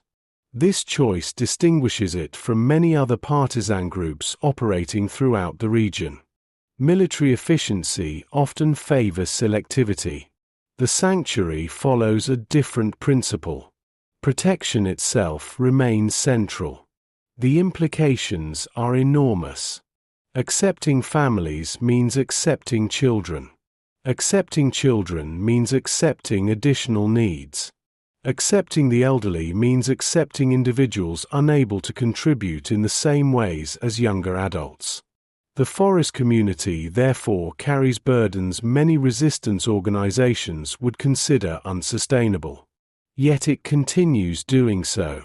You begin noticing how this decision shapes daily life. The camp must think beyond military concerns. It must think about education. About medical care. About shelter appropriate for different ages and conditions. The sanctuary increasingly resembles a hidden town rather than a conventional partisan encampment. This transformation becomes especially visible during moments of arrival. Newcomers are not entering a temporary refuge. They are entering a living system. People explain routines. Shelters are assigned. Information is shared. The community absorbs new members through processes developed over time. No manual exists. No bureaucracy oversees the procedure. Experience provides the framework. Months of adaptation have taught the sanctuary how to welcome strangers without losing organization. Such knowledge represents another form of institutional memory. The camp is becoming increasingly capable of reproducing itself. A new arrival learns from someone who arrived earlier. That person learned from someone who arrived before them. The chain continues. Skills pass forward. Expectations pass forward. Stories pass forward. The sanctuary grows stronger through repetition. Outside the forest, the war continues reshaping lives at a devastating scale. Entire communities disappear. Families become separated. Familiar places become inaccessible. Against this backdrop, the hidden settlement beneath the canopy performs a remarkable function. It gathers fragments. People who might otherwise remain isolated become connected. Individuals who have lost communities become part of another one. The process cannot undo loss. It cannot restore what has vanished. But it can prevent isolation from becoming absolute. As daylight begins fading beyond the trees, new arrivals settle into unfamiliar surroundings. Snow reflects the last traces of evening light. Smoke drifts upward through the branches. Voices carry softly through the cold air. The forest remains a place of concealment. Yet increasingly, it is also becoming a place of belonging. And with each person who reaches the sanctuary alive, that sense of belonging grows a little stronger beneath the canopy. As the sanctuary grows, it develops a peculiar relationship with expectation. Those who have lived beneath the trees for many months begin to anticipate arrivals before they occur. Not specific individuals. Not specific families. Simply the likelihood that somewhere beyond the forest, another person is making a decision that may eventually lead them here. The pattern has repeated too often to be ignored. The war continues producing displacement. The forest continues offering possibility. Between those two realities, movement persists. You watch the camp during a late winter morning. Snow remains on the ground, though subtle changes in the weather hint that the season will not last forever. Sunlight lingers slightly longer each day. Water occasionally appears beneath melting ice. The forest is still governed by winter, yet traces of transition have begun to emerge. The sanctuary notices such changes immediately.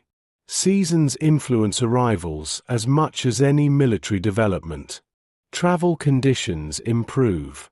Routes become more accessible. People who waited through the harshest weather may attempt journeys once spring approaches. The community therefore begins preparing not only for environmental change but for demographic change as well. More people may come. The assumption feels reasonable because it has repeatedly proven correct. This expectation creates an interesting tension within daily life.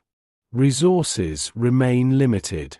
Every additional person increases demands upon the sanctuary. Yet many residents understand deeply what it means to arrive exhausted, frightened, and uncertain. They remember their own first days beneath the canopy. They remember the relief of discovering that others had already survived what seemed impossible. Memory shapes behavior. The sanctuary's culture increasingly reflects this fact. You can observe it in small gestures. Someone helping a newcomer locate water. Someone explaining the layout of the camp. Someone sharing practical advice regarding weather, routes, or routines. These actions rarely appear dramatic. Yet they contribute to the atmosphere of the community as surely as any larger decision. Survival requires infrastructure. It also requires welcome.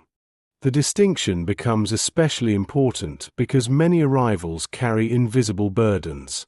Physical exhaustion is often obvious. Emotional exhaustion is less so. People reach the forest carrying uncertainty accumulated across months or years. They carry memories of disappearances, separations, and difficult choices. Some have spent extended periods hiding elsewhere before reaching the sanctuary. Others arrive after journeys that required extraordinary patience and luck. The forest cannot erase these experiences. It can only provide space where recovery becomes possible. Recovery, however, rarely occurs quickly. You begin noticing how newcomers often spend their first weeks observing. They learn routines. They learn names. They learn which paths connect different sections of the camp. Gradually, unfamiliar surroundings become familiar. Questions diminish. Confidence grows. Responsibilities emerge. The transformation mirrors processes the sanctuary itself experienced earlier. What happened to the community now happens to individuals. Uncertainty becomes familiarity. Familiarity becomes participation. Participation becomes belonging. The cycle repeats. As the population increases, the camp becomes more socially complex. New friendships form. Families establish connections with neighbors. Individuals possessing similar skills often find one another. Informal networks emerge throughout the settlement. Some are based upon work. Others upon shared backgrounds. Others simply upon proximity and repeated interaction. The forest community is becoming increasingly layered. This development represents another stage in its evolution. Earlier chapters of sanctuary life focused primarily upon physical survival. Shelter, food, roots, maintenance. Those concerns remain essential, yet social life now occupies more space within daily experience. Human beings naturally create relationships wherever they remain together long enough. Even in a forest. Especially in a forest. The environment encourages cooperation because cooperation improves survival. Shared labor creates familiarity. Familiarity encourages trust. Trust supports community. The process unfolds gradually but persistently. Children provide one of the clearest illustrations. Many of the youngest residents possess limited memories of life before the sanctuary. Their world increasingly consists of trees, shelters, paths, and people living beneath the canopy. They adapt quickly to routines that adults often find extraordinary. What appears remarkable to outsiders becomes ordinary through repetition. This normalization carries both comfort and sadness. Comfort because adaptation demonstrates resilience. Sadness because the circumstances requiring such adaptation remain tragic. The sanctuary lives within both realities simultaneously. You watch a group of children moving along a snowy path between shelters. Their presence serves as a reminder that the camp's purpose extends beyond immediate survival. The community is not preserving lives solely for the present moment. It is preserving futures, possibilities, continuity. The significance of this mission becomes increasingly visible as the population grows. Every arrival represents more than an individual rescue. It represents the expansion of a shared future. Not a guaranteed future. Simply a possible one. The distinction remains important throughout life in the forest. Nothing is certain. The war continues. Threats remain close. Hardship remains constant. Yet possibility itself possesses value. The sanctuary exists largely to protect possibility until circumstances change. As winter slowly loosens its grip upon the landscape, signs of approaching spring appear among the trees. Snow begins retreating from exposed ground. Water returns to streams. The forest prepares for another cycle of renewal. The sanctuary does the same. New arrivals continue entering its hidden world. Some stay only briefly before moving elsewhere. Most remain. Each brings new demands, new memories, and new strengths. Together they transform the forest from a place of refuge into something increasingly rare amid the destruction surrounding it. A functioning society hidden beneath the canopy. And as another group appears along a distant path winding through the trees, the community prepares once more to make room. The forest under pressure. Spring does not arrive all at once. It advances through small signs. Water moving beneath ice. Birdsong returning to the canopy. The first patches of exposed earth appearing where snow had lingered for months. The forest awakens gradually, and with that awakening comes a change in atmosphere throughout the sanctuary. Winter had imposed limitations. Movement was difficult. Distances felt greater. Many activities slowed beneath snow and cold. Spring reverses some of those conditions. Paths become more accessible. Travel becomes easier. Forest resources begin reappearing. The landscape feels less restrictive. Yet every advantage carries a corresponding complication. As the forest becomes easier to move through, it becomes easier for others to move through as well. The sanctuary understands this immediately.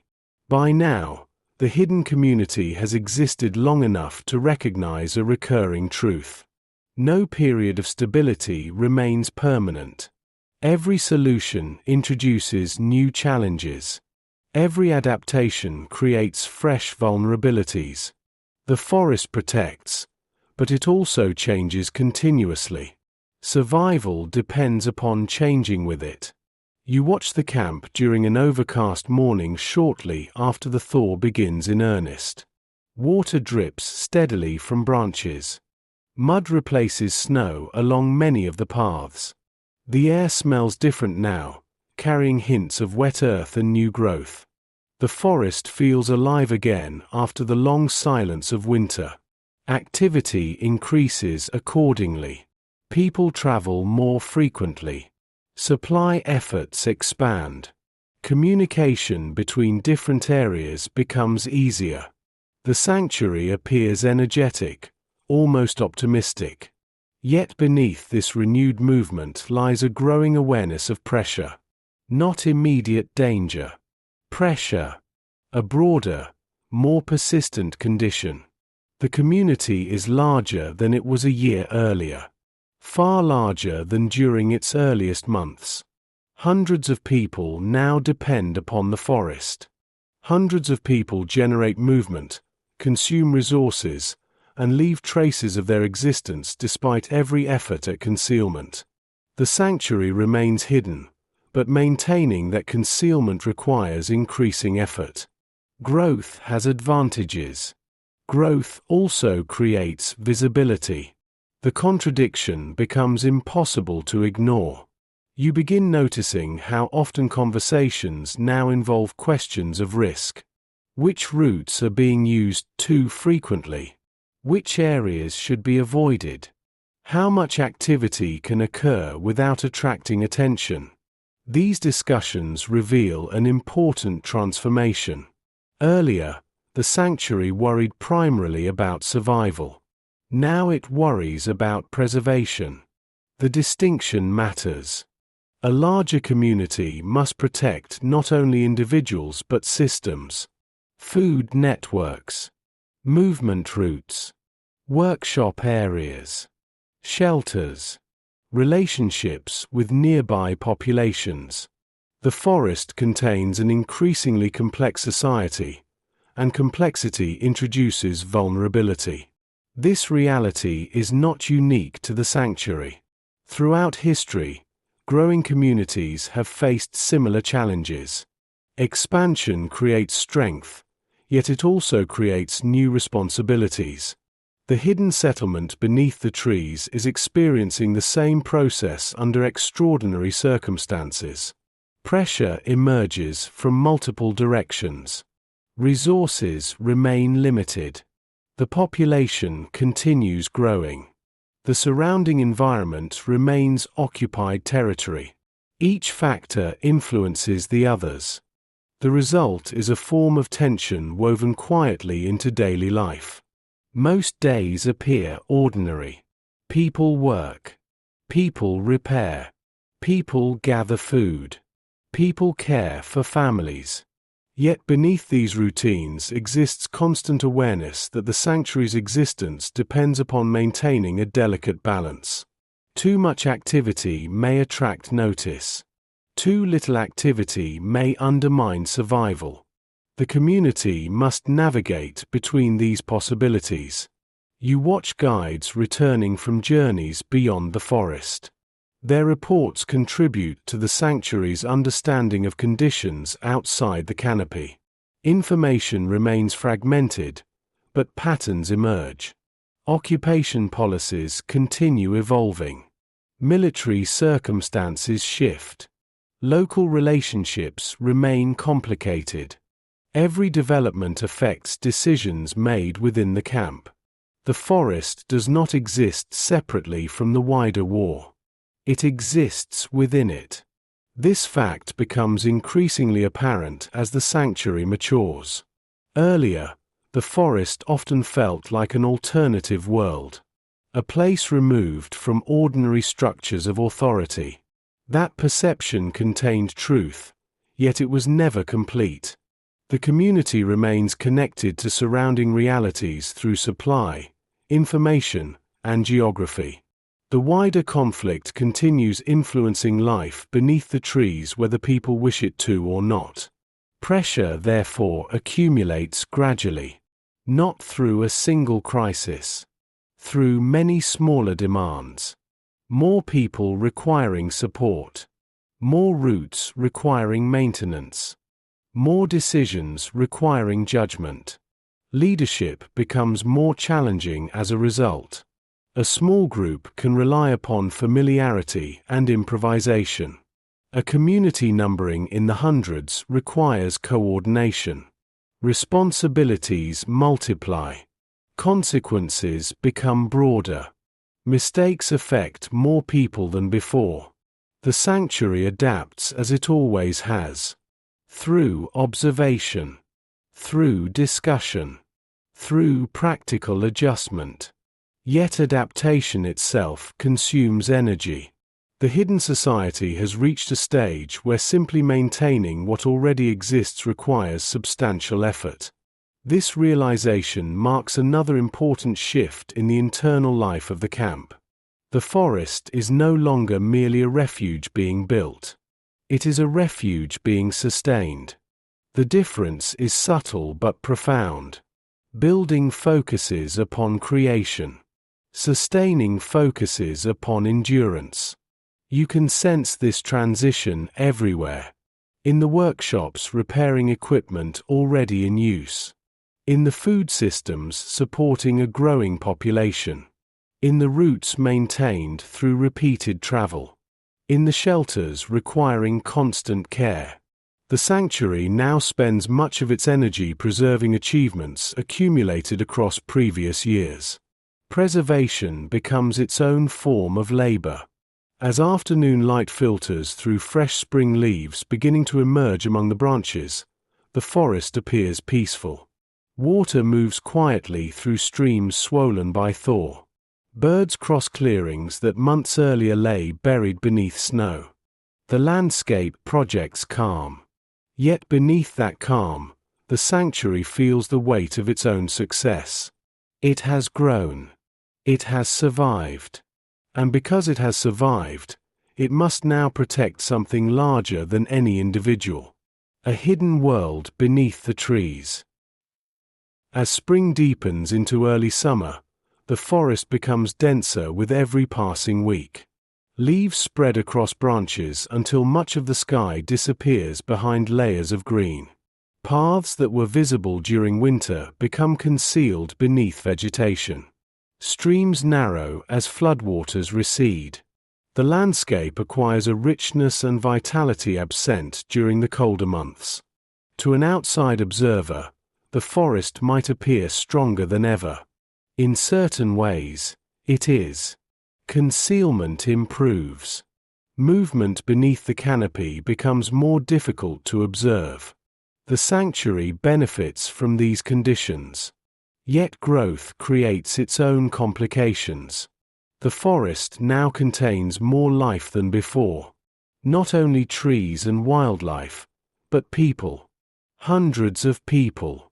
Their routines continue generating activity. Supplies continue moving. Repairs continue being made. Children continue growing. The hidden society has become substantial enough that its existence can no longer rely solely upon invisibility. It must increasingly rely upon discipline. You watch a group crossing one of the familiar routes established through years of experience. The path itself remains largely unchanged. Trees stand where they always have. Marshes continue shaping movement. Yet the people traveling this route now possess knowledge accumulated through countless previous journeys. Their confidence is noticeable. They understand where to step, where to pause, and where caution becomes necessary. Experience creates efficiency. Efficiency creates resilience. But experience can also create habit. Habit introduces danger. The sanctuary is aware of this possibility. Repeated success often encourages complacency. Human beings naturally trust systems that have worked before. Yet the forest remains part of a war, and wars rarely permit conditions to remain static. Routes known to be safe may become known to others. Relationships may change. Circumstances may evolve faster than assumptions. The community therefore spends increasing energy questioning itself. Which practices remain effective? Which require adjustment? Which risks are acceptable? These questions reveal a mature organization confronting the realities of survival over time. The pressure facing the sanctuary is no longer solely physical. It is organizational. The challenge lies not merely in obtaining food or building shelters, but in preserving flexibility. The hidden society must remain capable of adaptation even as it grows more structured. This balance proves difficult. Structure creates stability. Too much structure creates rigidity. The community walks a narrow path between these extremes. You can observe this tension in leadership decisions. Every choice now influences a larger population than before. Information must circulate. Responsibilities must be coordinated. Expectations must be managed. The sanctuary remains far removed from conventional institutions, yet it increasingly encounters problems familiar to any large community. How should resources be allocated? How should responsibilities be distributed? How should risks be evaluated? These questions rarely possess perfect answers. The forest offers no guidance. It simply presents consequences. At the same time, pressure emerges from beyond the canopy. The wider partisan environment remains complicated. Various groups operate throughout the region. Military objectives differ. Priorities differ. Expectations differ. The sanctuary occupies a distinctive position because its primary purpose remains preservation rather than combat. This distinction occasionally creates friction. Not necessarily hostility. Difference. Many resistance groups measure success through military impact. The forest sanctuary often measures success through lives sustained.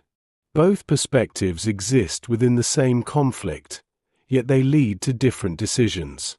The hidden community must therefore navigate not only environmental and logistical challenges but also the expectations of a broader wartime landscape.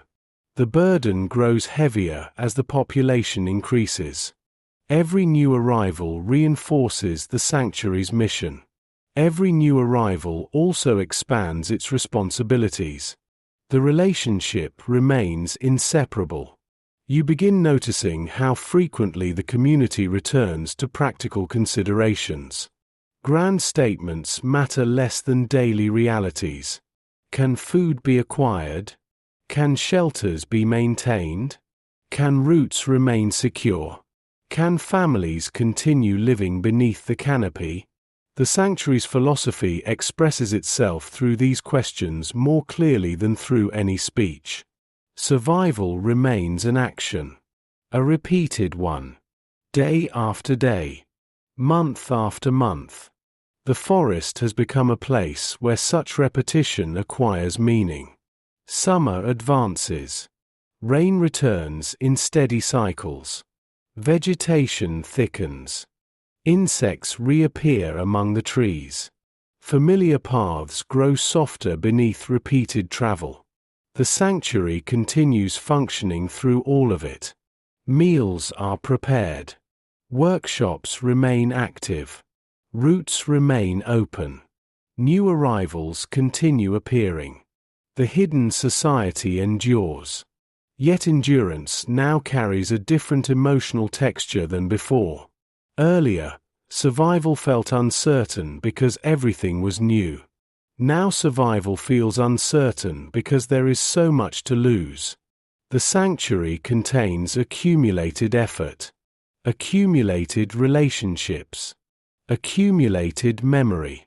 Its inhabitants have built something substantial beneath the canopy, and substantial things inevitably become worth protecting. You watch evening settle across the forest once more. The sounds of daily labor gradually fade. Smoke rises through the trees before dissolving into the darkening sky. Somewhere beyond the sanctuary, military campaigns continue. Orders are issued. Vehicles move along roads. Fronts shift across distant maps. Here beneath the canopy, another struggle continues. The effort to preserve a community. The effort to sustain a sanctuary. The effort to carry hundreds of lives through a world increasingly organized around destruction. And as darkness gathers among the trees, the forest remains under pressure, yet unbroken. A society hidden among the trees. There comes a point in the life of every community when survival alone no longer explains its existence. Food may still be scarce. Danger may still be present. The future may remain uncertain. Yet something changes. People stop thinking only about staying alive and begin thinking about how they are living. By the later years of the sanctuary's existence, that change has become increasingly visible beneath the trees. The forest remains a place of concealment. Patrols still represent danger. Resources still require effort to obtain. None of the hardships that shaped the community's formation have disappeared. Yet the hidden settlement has grown beyond the conditions that first created it. What began as a refuge is becoming something more complex. A society. The word may seem surprising. Societies are often imagined as cities, towns, institutions, and governments. They possess streets, buildings, records, and visible boundaries. The sanctuary possesses none of these things in conventional form. Yet societies are ultimately defined by relationships, responsibilities, shared expectations, and collective memory. By that measure, the forest community has become one. You watch the camp during a warm summer morning. Sunlight filters through dense leaves overhead. The forest hums softly with insects. Paths winding between shelters are now familiar to hundreds of people. Individuals move through routines that have been repeated so often they no longer require conscious thought. Someone carries water. Someone repairs clothing. Someone prepares food. Someone tends to the needs of children. The activities appear ordinary. That is precisely what makes them remarkable. Ordinary life has returned to a place where ordinary life should have been impossible. The sanctuary's greatest achievement may not be survival itself. It may be the recovery of routine. Routine is often overlooked because it lacks drama. Histories naturally gravitate toward extraordinary events. Yet human beings spend most of their lives within patterns. Meals, work, conversation, care, rest. These activities create the structure through which meaning is experienced. The forest community has rebuilt many of those structures beneath the canopy. Not perfectly, not comfortably, but recognizably. You begin noticing how many forms of life now coexist within the settlement. Children grow older. Friendships deepen. Skills are taught from one person to another. New arrivals gradually become long-term residents. The sanctuary contains layers of experience accumulated across years. This accumulation changes the emotional atmosphere. Earlier, uncertainty dominated everything. Now familiarity exists alongside uncertainty. People know one another. They know the layout of the camp. They know the rhythms of the seasons. They know which tasks must be completed before winter and which routes become difficult after heavy rain. Knowledge has transformed the forest from an unknown environment into a lived one. The distinction matters. A person hiding in the forest experiences it differently from a person living there. The sanctuary increasingly consists of the latter. You watch a group of children moving between shelters beneath the trees. Many have spent formative years within the sanctuary. Their understanding of the world differs from that of adults who remember life before the war more vividly. For them, the forest is not simply a refuge. It is part of childhood. This reality carries emotional complexity.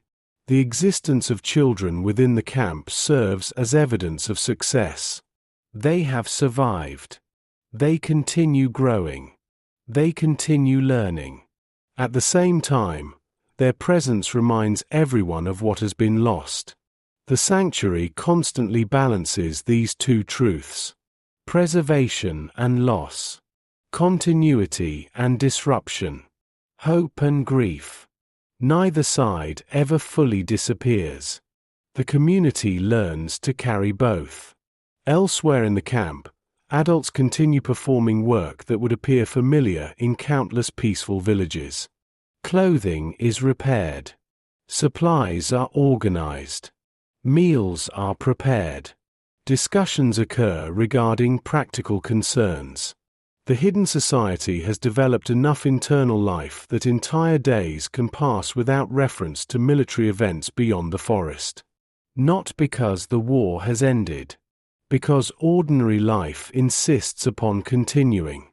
This persistence becomes one of the sanctuary's defining characteristics. The community refuses to reduce itself entirely to survival. It preserves habits, customs, responsibilities, relationships. The forest therefore contains more than shelters and supply systems. It contains culture. Not culture in the grand sense often discussed by historians. Culture in the human sense. Shared ways of living. Shared assumptions. Shared memories. The growth of such culture represents another form of resistance. Perhaps a quieter form. Yet no less significant. You begin noticing how often residents speak not merely about immediate needs but about the future. The future remains uncertain, but it has become imaginable again. People discuss possibilities. They discuss places they might someday return to.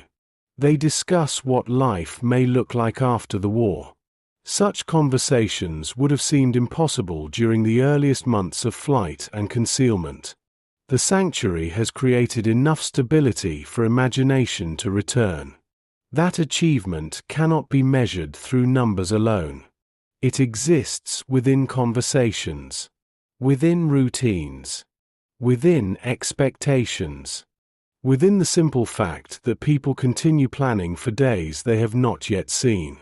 As sunlight moves across the forest floor and another ordinary day unfolds beneath the canopy, the hidden settlement reveals its most extraordinary quality. It has become a place where life continues, not merely survival. Life.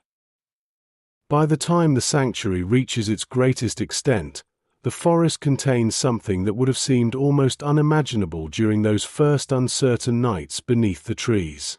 Continuity. Not safety. Not permanence. Continuity.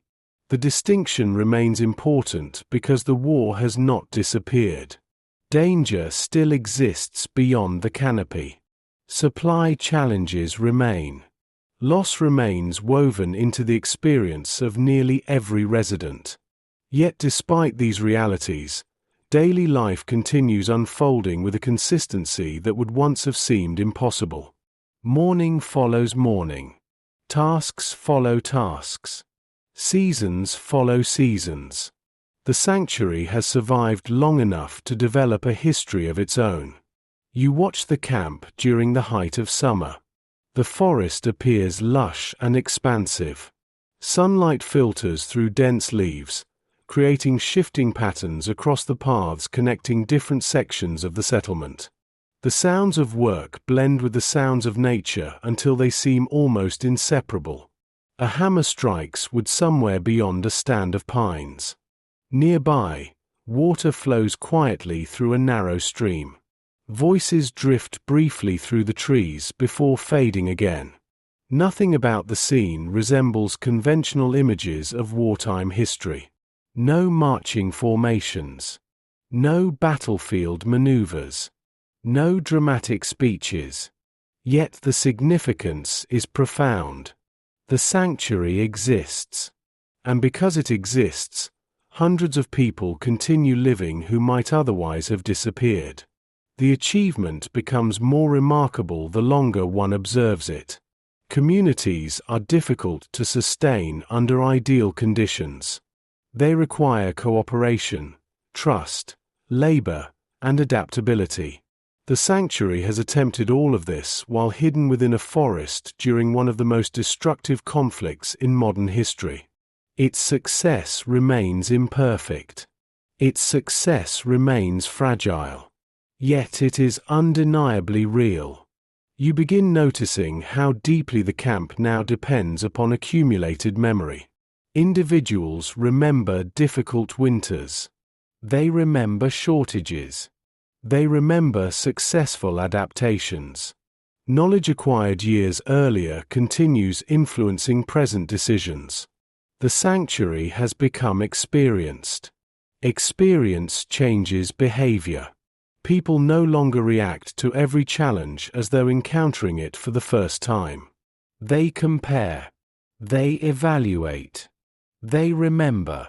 This collective memory functions almost like an institution. It guides expectations. It shapes routines. It helps transform uncertainty into manageable risk. The forest community has become capable of learning from itself. Such a capacity marks an important stage in the life of any society. The hidden settlement also develops forms of social responsibility extending beyond immediate survival. Residents care for one another. Children grow within networks larger than their immediate families. The elderly remain connected to communal life. Skills continue passing between generations. These processes occur quietly, without formal recognition, yet they contribute enormously to the sanctuary's resilience. A society is often revealed through how it cares for those who contribute least to its material survival. By that measure, the forest community reveals much about itself. Its purpose has never been solely efficiency. Its purpose has always included preservation. You watch an older resident seated outside a shelter during a warm afternoon. Nearby, younger individuals move between tasks. Conversations occur. Work continues. The scene appears ordinary, yet its ordinariness contains extraordinary significance. The presence of age alongside youth suggests continuity. It suggests that life within the sanctuary extends beyond immediate crisis. The forest has become capable of supporting entire generations simultaneously. This reality would have seemed impossible during the camp's earliest months. The sanctuary therefore occupies a unique position within the wider landscape of wartime resistance.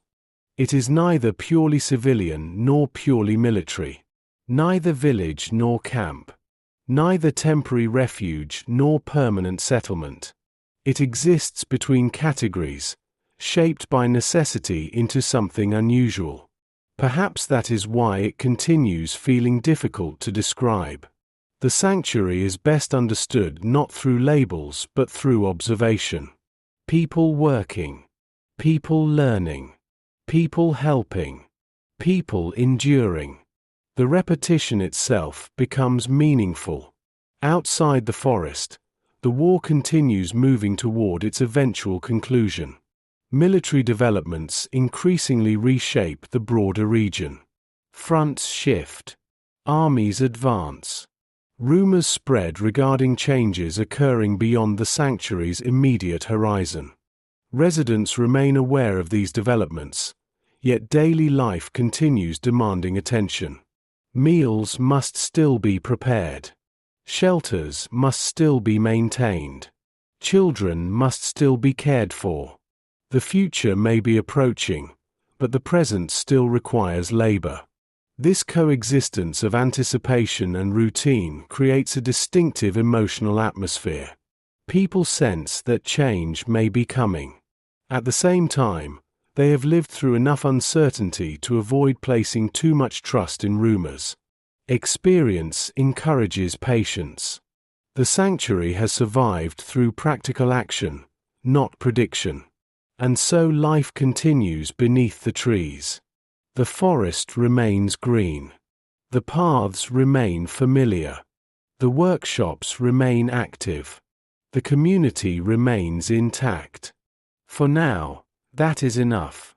As evening settles across the canopy, golden light filters through branches before gradually fading into shadow. The sounds of work diminish. Fires begin appearing among concealed shelters.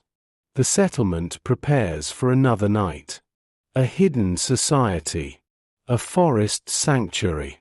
A community built from necessity, maintained through labor, and sustained through shared responsibility. The war has shaped every aspect of its existence. Yet the sanctuary's deepest achievement lies elsewhere. It has preserved the possibility of ordinary human life in a place where ordinary life was never expected to survive. The forest begins to remember. Time leaves traces even in places designed to remain hidden. The forest conceals many things. Footsteps disappear beneath new growth. Fallen leaves cover old paths. Snow erases tracks. Rain softens impressions left in the earth. Yet over the course of years, another kind of record begins accumulating. Not a written record. Not a formal one. A human record. Memory layered upon landscape. By the later stages of the sanctuary's existence, the forest has become filled with such memories. You watch a familiar path winding between stands of pine and birch. At first glance, it appears no different from countless other forest paths. A narrow corridor of packed earth. Roots crossing beneath the surface. shafts of sunlight filtering through branches overhead. Yet for those who have lived here, the path contains meanings invisible to outsiders. Someone arrived here during a difficult winter. Someone else carried supplies along this route during a period of shortage. Children once played nearby. Families once gathered in a clearing beyond the bend.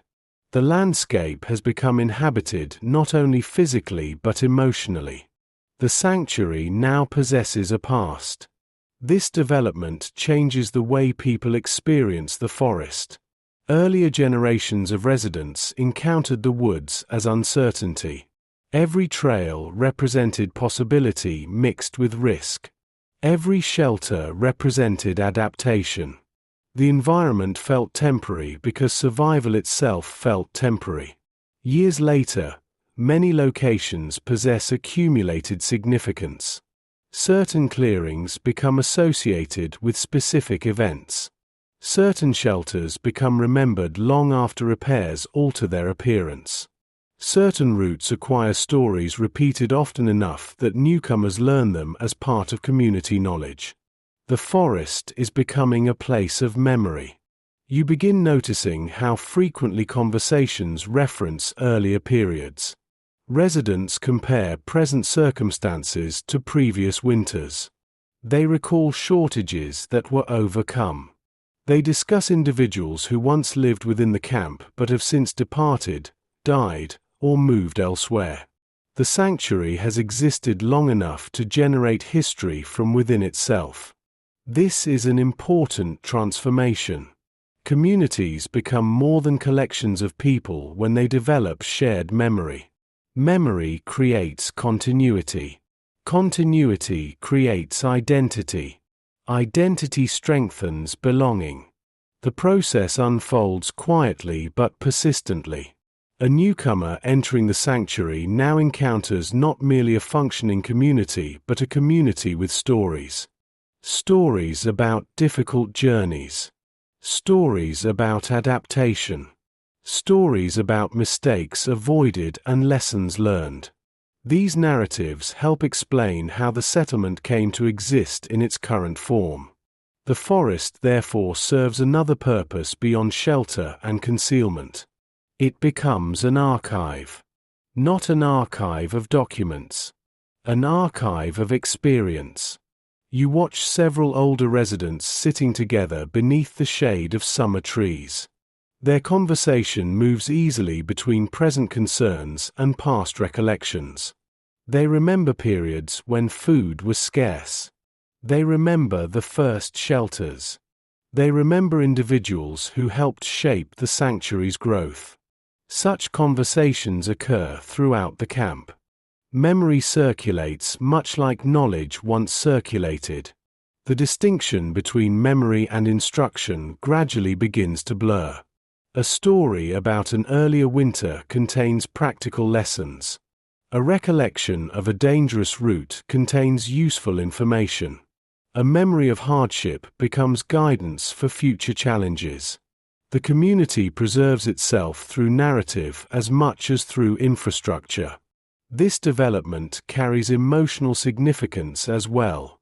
Many residents have lost access to places that once anchored memory. Villages have changed. Homes have disappeared. Entire communities have been destroyed. Under such circumstances, memory risks becoming disconnected from physical location. The sanctuary helps repair that connection. New memories form here. Shared experiences acquire geographical anchors.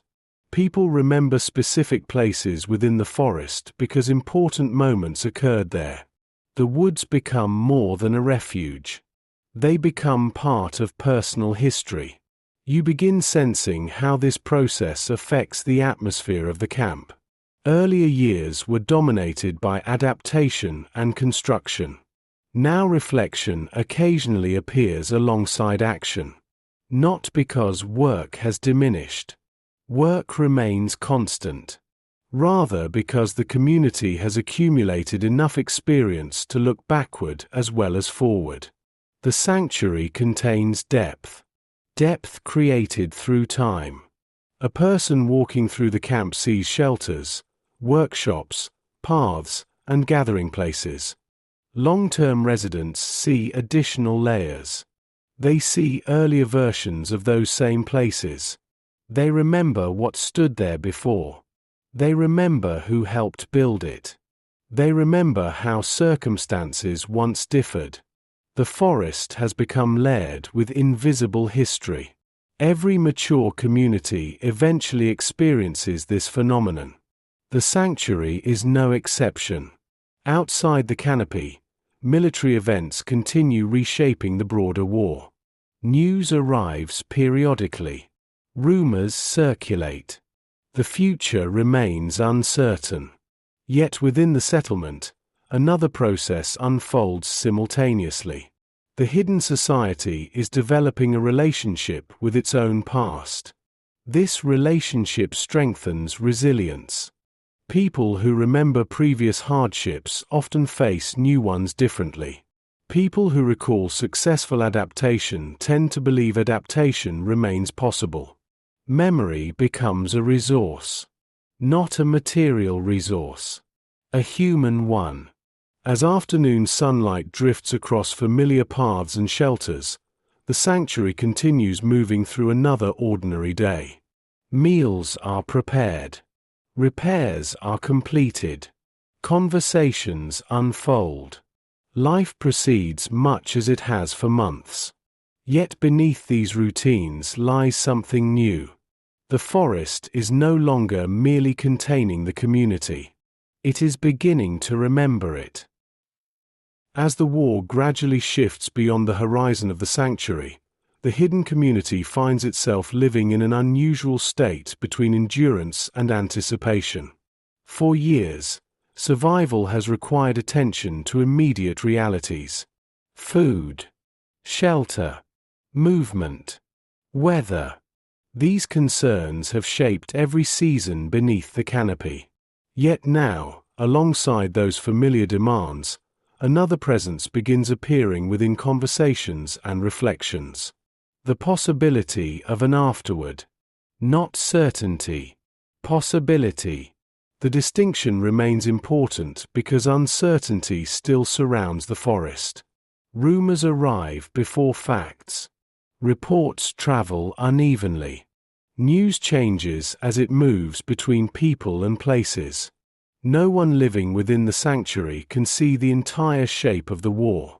They experience it through fragments, observations, and stories carried across great distances. Still, change can be sensed. You watch the community during a late summer evening. The air feels warmer than it will a few weeks from now. Leaves remain thick upon the branches.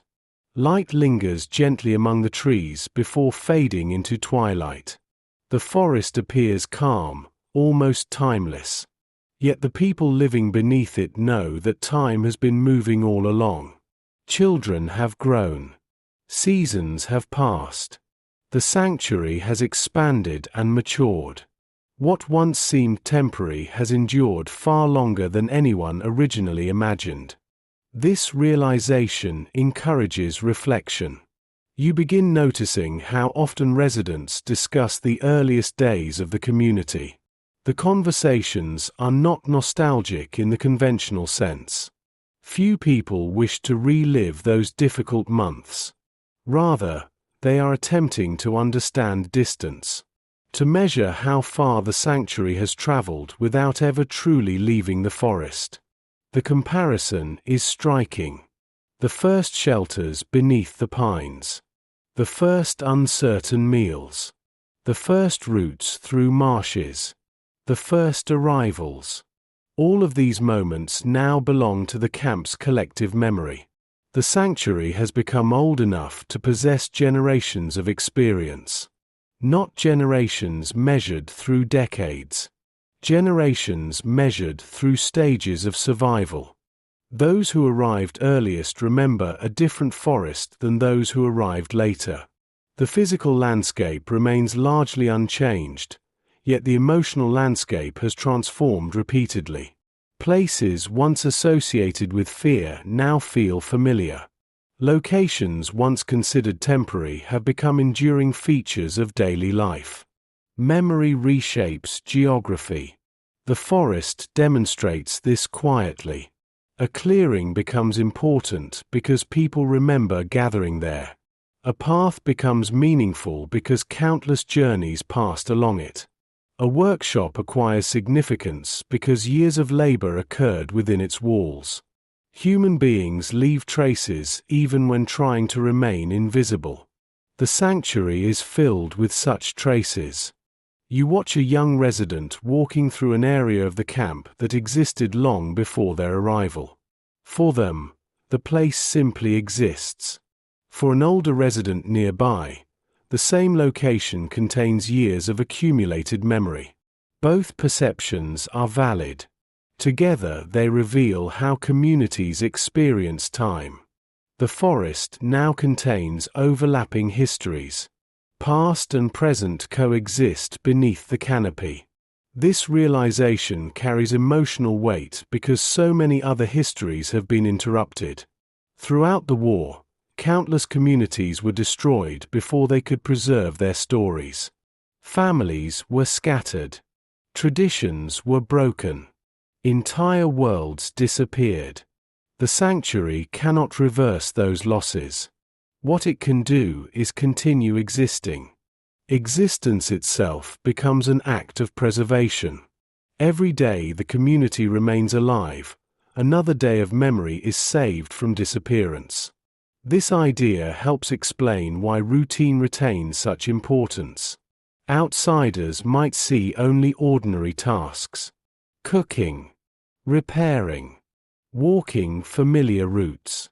Yet each routine contributes to continuity. Each routine helps maintain a living connection between yesterday and tomorrow. Continuity becomes a form of quiet resistance against erasure. The sanctuary embodies this principle more completely with each passing season. You begin noticing another subtle shift within the atmosphere of the camp. Earlier years were dominated by questions of adaptation. How do we survive here? How do we build? How do we endure? Those questions never vanish entirely, but they are increasingly joined by others. What happens after? Where will people go? What remains of the places they once knew? No answers yet exist. Only questions. The forest does not provide answers. It simply provides time. Time to survive. Time to remember. Time to imagine possibilities that once seemed unreachable. As darkness settles slowly across the canopy, familiar sounds drift through the sanctuary. The murmur of conversation. The crackle of carefully managed fires.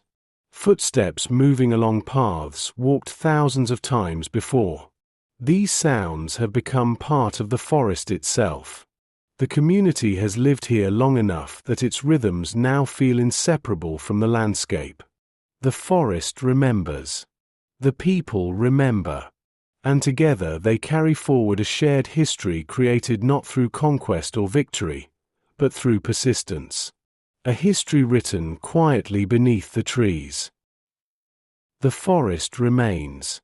Long after armies have moved beyond the horizon, long after maps have been redrawn and governments replaced, the forests of Belarus continue standing beneath changing skies. Pines still rise from the earth. Birch trees still sway in the wind. Streams continue finding their way through marshes and low ground. Seasons arrive with the same patience they possessed before the war and after it. At first glance, nothing appears unusual. A traveler walking among the trees today might notice only the ordinary details of a woodland landscape. Light filtering through branches. Moss spreading across fallen logs. Birds moving through the canopy. The forest presents itself as nature often does, quiet, self-contained, seemingly untouched by human history. Yet forests are never entirely empty of memory. Human beings leave traces even when those traces cannot be seen. The sanctuary built by the Bielski Partisans existed because a group of people refused to accept that survival belonged only to the strong, the armed, or the fortunate. Beneath these trees, they pursued a different idea. They created a community large enough to include families, children, the elderly, craftsmen, laborious, and those who could contribute only through their presence and endurance. The achievement was remarkable not because it was perfect. It was remarkable because it was human. The sanctuary faced shortages. It faced danger. It faced pressures from weather, geography, and war. Yet year after year, people continued building, repairing, teaching, feeding, guiding, and protecting one another beneath the canopy. The hidden society survived not through a single act of heroism but through thousands of ordinary acts repeated patiently over time. A meal prepared. A roof repaired. A route remembered. A child protected. A stranger welcomed. History often focuses upon moments of dramatic transformation. Battles. Speeches. Political decisions. These events deserve attention. Yet the sanctuary reminds us that another form of history unfolds quietly in the background. The history of maintenance. The history of care. The history of communities choosing, day after day, not to abandon one another. You can still imagine the paths now. The narrow trails winding between pines. The shelters concealed beneath branches. The workshops where worn clothing and broken tools were given new life. The clearings where people gathered to exchange information, share meals, and briefly feel connected to something larger than fear. Most of those physical structures are gone. Wood returns to the earth. Paths disappear. Weather erases much of what people build. Yet the meaning remains. The sanctuary existed because hundreds of individuals made the same decision repeatedly. They chose preservation over despair. They chose cooperation over isolation. They chose the difficult labor of sustaining a community when every surrounding circumstance encouraged fragmentation. Such choices rarely attract attention while they are happening. Only later do they reveal their significance. The forest teaches a similar lesson. Growth occurs slowly. A tree adds one ring at a time. A trail forms through repeated footsteps. A community develops through countless small interactions accumulated across months and years. From a distance, the change appears sudden. Up close, it is patient. The sanctuary grew in exactly this way. Not through a single moment. Through persistence. As evening settles once more across the trees, you might imagine the forest returning to silence. Yet perhaps silence is not quite the correct word. The wind still moves through the branches. Water still flows beneath the reeds. Birds still cross the fading sky. And somewhere within that landscape remains the memory of a hidden society that once existed beneath the canopy. A place where ordinary life continued despite extraordinary circumstances. A place where people carried one another through uncertainty. A place where a forest became a sanctuary. The war eventually ended. The forest endured. And the story remained. Not because the trees remembered names. Not because the earth preserved every trace. But because human beings carried the memory forward, passing it from one generation to the next, ensuring that the quiet labor of survival would not disappear into silence. The light fades slowly now. The paths grow difficult to see.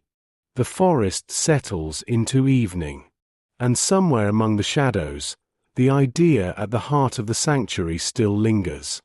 That even in the darkest conditions, people can build something worth protecting. You've been part of Echoes of War, where stories rise on quiet wings, and the past still circles above us, refusing to land.